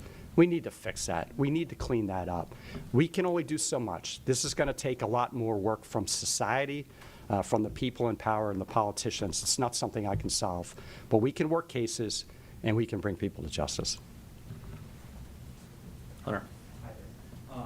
Thank you for doing this. First off, charges came very quickly after the state side. I just wonder why it took this office 2 weeks to do one federal count here. Yeah, well, federal charges are usually slower than state charges to begin with. I mean, the federal system is the first line of defense. They charge our violent crimes, our murders, our things like that. The federal system is really for repeat offenders, the worst of the worst. And in reality, the fact pattern here screams of a state crime. I mean, there was no gun used here. This was a knife case. There really is not a natural federal crime here. The federal crime we have is because it happened on a light rail system and because Congress has decided that that is essential to society. So we took the time to find that statute, do some research on that statute, make sure that we had the allegations and the facts to support that statute. And like most of our cases, we make sure our cases are pretty airtight before we bring them. And this was actually quite fast for us. We will sit on cases for months sometimes to make sure that we are successful once we bring them. I want to follow up on Yeah. that. Is this the right charge? Because it's my understanding under this statute, I'm not an attorney, but that he would have had to have been trying to take over the train or threaten other people, like personnel on the train. There is a federal charge for entering with intention to commit a homicide. That's a different statute. I just wonder how strong is this charge? Yeah, well, so it is a broad statute, and part of the statute came out of 9/11, and some of it is meant for hijacking a train or things like that. But we're charging A7, subsection A7, aggravating factors, subsection B1, which are exactly for this situation. They are for when there is a passenger on the train and you do an act of violence on the train. And the reason for that is because hijacking a train is obviously a terrible thing that disrupts society, but making it so no one can ride the train or is too scared to ride the train is about the same threat. It's a terroristic act to make people afraid to go about their daily lives. That's what terrorism is, and that's why this statute is completely appropriate here. Now, this is a criminal complaint.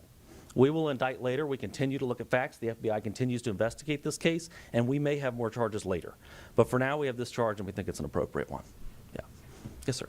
Ryan Orwood with Charlotte. So thank you for doing this. Have either of you been in discussion with the White House since this footage was released? And if you have, could you share any I have not spoken with the White House. No, nor have I. Okay, then an alternative question if I could. My editor wanted me to check. There's some conversation, people who believe that they hear Carlos Brown say after the stabbing in that footage, I got that white girl. It's unclear to me if he says that. Are y'all able to confirm if he did say that or what he said? We are still investigating. Obviously, we have the videotape. We have some other evidence as well. Our investigators who are sitting here in the front row are looking at other angles. As Mr. Ferguson said, there is potential for other federal charges. So we'll just let the investigation play out. I can't comment directly on the facts. Eric. Yes, sir. I'm curious, you both mentioned the fragility of losing faith in the transit system. There have been a lot of people around this asking whether the transit system has structural flaws. Earlier you said it's a breakdown in the system. So how does the transit system itself fit into the broader picture of this case? Yeah, I mean, it's clear something's broken here, and it's probably more than one thing. I think certainly the state justice system has some issues, but I think you're right, the train does too. And we've seen recently people go on the train and report what's going on the train. It's become a mobile homeless shelter. It's an air-conditioned place. There's no one checking tickets. No one's using tickets. And quite frankly, the revenue from the tickets that could be collected could pay for more security on the train. So I do think there's more we could be doing on our train and more we should be doing, but that's not our job. Our job is to prosecute this case. Yes, ma'am.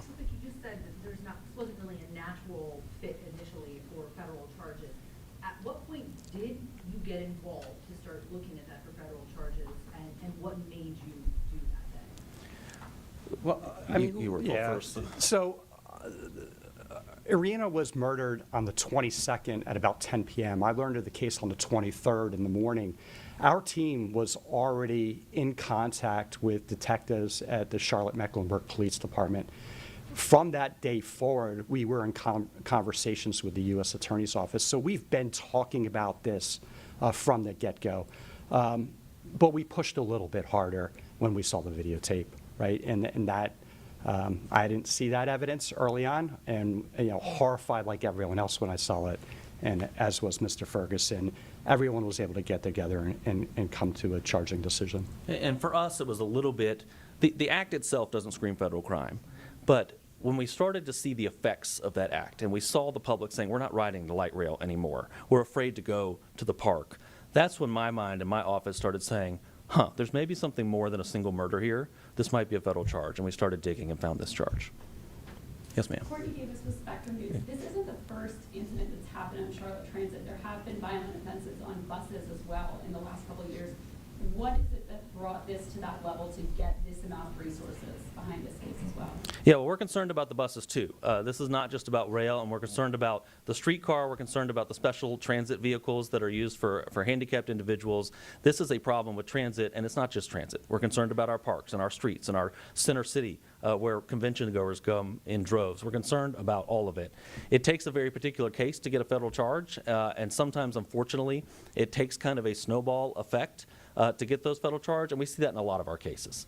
We'll see, a whole lot of robberies before we get a gang case, or a whole lot of drug users before we get a big drug distribution case. Here we saw a lot of little crimes in the transit system that led to one big crime that was on video, and we found the federal charge. So that's how we got here. Yes, ma'am.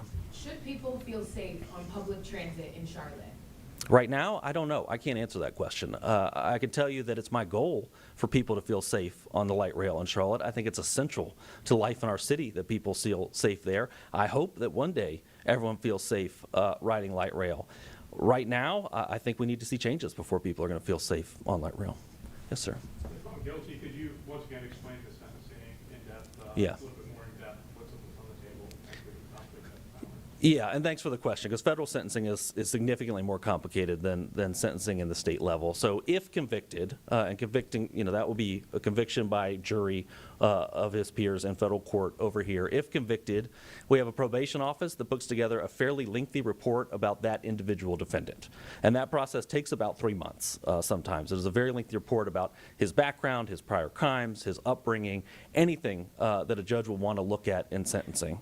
And then we will ask for a sentence, which I imagine will be a significant sentence in this case, but we don't know yet.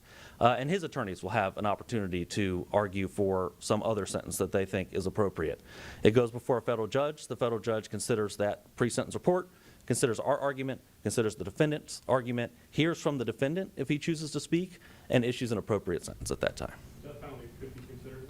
The death penalty could be considered under this statute. We don't know if that's something we can seek under these facts yet. We're still researching, we're still investigating, but it is available under the statute, yes. Yes, sir. You said earlier, or Special Agent Clark said that there's potential for other federal charges. Can you confirm that it maybe includes hate crime or racially motivated crime of some sort? Is that something that you are That is you. Looking into, yes. We're looking into every available charge in this case. If we find facts that this was gender motivated or race motivated, we will absolutely bring a federal civil rights charge in this case. If the facts don't show that, we won't. We're only going to bring a charge that the facts support. The investigation's ongoing. We think we very fairly have the facts for this charge, but we continue to look and we may add charges, and civil rights charges are certainly on the table. One more question. Two quick ones. Yeah, Over Hunter. the weekend, this garnered national attention, as you know. Both of your bosses got Folks who are watching here on WCNC Plus Live Impact News, we just wanted to let you know as our 4 o'clock newscast is coming up, you can continue to watch this briefing in its entirety as we continue to air this for you live on our secondary channel on WCNC Plus. If you remain here on this platform, you will continue on with our 4 o'clock news as scheduled. But once again, this specific briefing on the response to the Katz stabbing on a federal level will continue in just a couple of moments on our secondary channel on WCNC Plus. You can find that by going back to the main console and selecting the second channel that you see on the toolbar at the bottom. There's no other side to this. There's no politics to this. This is a pure and simple federal case. And Russ, can you speak to the... I want to say something. Sure. Sorry, go ahead. Good. Yeah, I don't think anyone can debate that this woman was violently murdered on a train. Director Patel has changed the priorities of the FBI to address violent crime, the scourge to our cities and our country by cartels, by transnational criminal organizations, and by local street gangs. We have put resources to those matters. We anticipate more and more cases to be charged across North Carolina into a violent crime space. We're committed to working this. This is a priority from Washington, and I'm not afraid to say that. And Director Patel will get up there, and he'll, I wish he could be here today, I'm sure he does too, to share the priorities of the FBI. Our job is to conduct investigations. Our job is to put people in handcuffs and turn them over to prosecutors to prosecute, and that's what we're going to do. That's what I have 200 agents in this state working full-time to keep our streets safe. Russ, I just wanted to ask, Yeah. We've seen in state court how long some of these cases involving a mental health disorder with forensic evaluations can take. How does that play in federal court, and do you find that being a hurdle in this case? So, and I cannot say that will be an issue in this case or not. We don't know if there will be some sort of mental competency issue here or not. There is a process in federal court for that. Generally, a defendant sent for an evaluation. That evaluation can vary in time.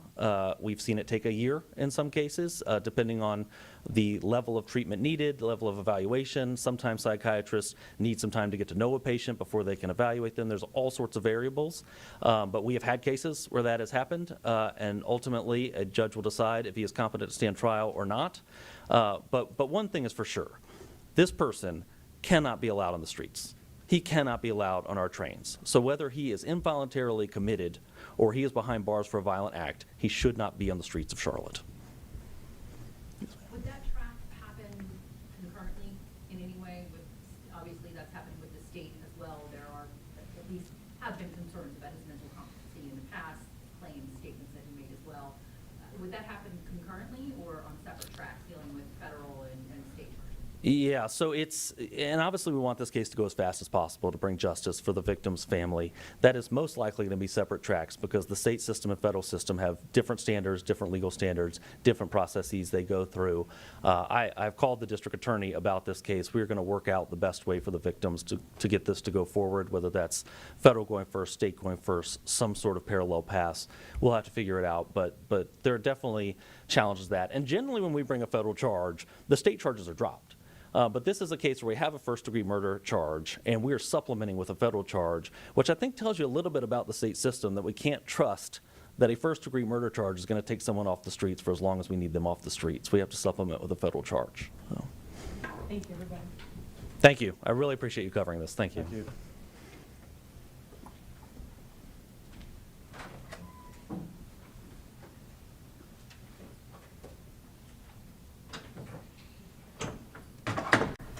All right, folks who've been listening here to this briefing from Charlotte, North Carolina, announcement of an additional federal charge here against the suspect in the Blue Line light rail stabbing from last month.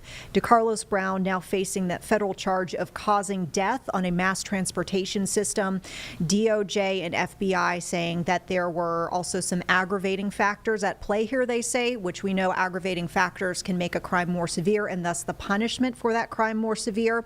We're seeing Brown now with this federal charge facing the potential, if he's convicted of this, maximum sentence of life in prison or potentially the death penalty in this case. Of course, all of this stemming from that August 22nd stabbing on the Blue Line light rail just before 10 o'clock. We actually just saw, of course, the surveillance video, that young woman, Irina Zarutska, getting onto the light rail train, sitting in the seat directly in front of the suspect in this case. And after about a period of 4 minutes, the surveillance video shows that man taking out a pocket knife and stabbing her multiple times. He was arrested shortly after getting off the train at the next platform. But really seeing that this case is growing in interest nationwide. The Trump administration, in fact, now setting a microscope on this case with the president himself weighing in on it. We also now, of course, just seeing FBI getting involved. Announced today the fact that the FBI says that it will lend supplementary assistance to local authorities in their investigation.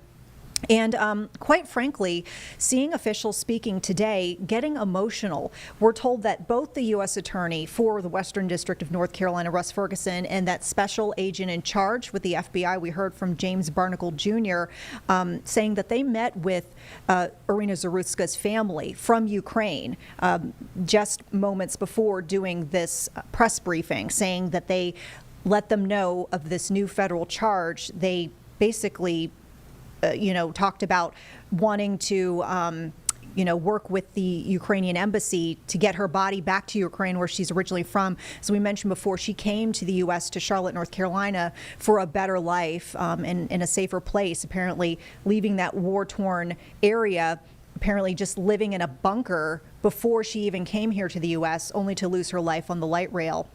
But they got emotional, saying that when they told about the offer for Ukraine to bring Zarutska's body back to Ukraine, her mother and uncle said, no, we're going to bury her here in the United States. She loved America, and so we want to keep her here. And we saw both men in this briefing today get very emotional. Russ Ferguson saying, quote, no one should sit on the light rail in fear, because if you sit in fear on the light rail, you sit in fear as you walk around our center city. We heard James Barnacle Jr., that special agent in charge, saying that the system has failed us. And he got emotional as well, speaking about how he has daughters. And so he says he feels like he connects to this case with this young woman losing her life. So really much more to see as this investigation continues and develops. They alluded to this fact, which they say is not under their purview really as DOJ and law enforcement, but the fact that apart from the system failures they say that were in place, the fact that the suspect apparently had numerous charges and encounters with various departments and was still on the streets, there's a larger discussion to be had, they say, about, in their words, why are our buses and transit stops homeless shelters is what they called them. They talked about the lack of fair enforcement with cats, which anyone here in the city of Charlotte knows that the fact that while you might buy a ticket to get on the cats by chance, any of the systems, you are not really likely, if ever, to be checked to see if you actually have a ticket to be on a bus or on a train. And we heard several days back when city leaders were having this larger discussion about the stabbing and all of the public safety concerns that the public was bringing forward afterwards, they were essentially saying, we know that this is an issue of fair enforcement. And specifically with this case of DeCarlos Brown, they say that they were able to follow his steps. as it led him up to that specific train at that moment, meeting with Irina Zarutska, basically saying that no one ever checked him for a ticket as he was riding various portions of Katz to get to that specific train car. They talked about, the fact that fair enforcement was an issue. So Katz knows this. And we saw the interim CEO, Brent Cagle, talking about how fair enforcement, at least as he sees it and the system sees it right now, is difficult in that we know previously with some of our reporting here, bus drivers and people operating the trains have expressed concerns about their own safety. And he had said that it's statistically more likely that a bus driver or an operator will get attacked by someone when they are checking someone's ticket. So this was more or less a concession that was made, that they're going to not be as strict with fair enforcement, more or less because they were trying to spare the bus drivers and train operators from having to interact with the public in a situation which they know statistically, they say, is more likely when that person's going to be attacked, if ever attacked. But really interesting to see how this case is developing, in the sense that obviously this happened back on the 22nd, and in the days and the weeks that followed, there's been very much a local, robust discussion about what went wrong here, what can be done to make things better.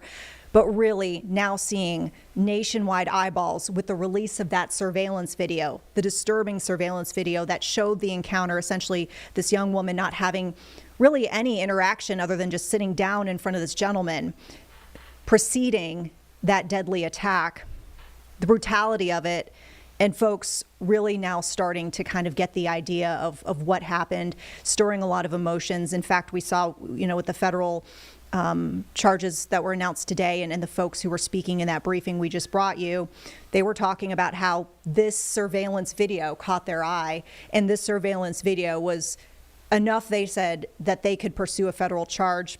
We heard Russ Ferguson, the U.S. Attorney for the Western District, talking about how you could have cases and cases and cases that are similar in nature, kind of all leading up to one big case. But he said it takes a particular case to get a federal charge because they're very meticulous and they're very, judicious, he says, in how they levy these charges in order to get a successful conviction.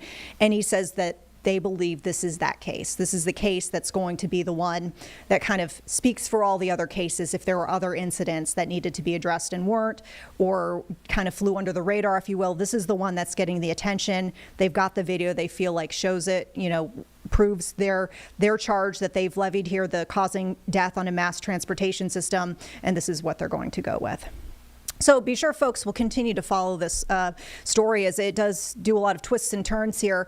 We'll just let you know, just for some, planning purposes for yourself. Of course, we're always bringing you the very latest here on Live Impact News on WCNC Plus every single day.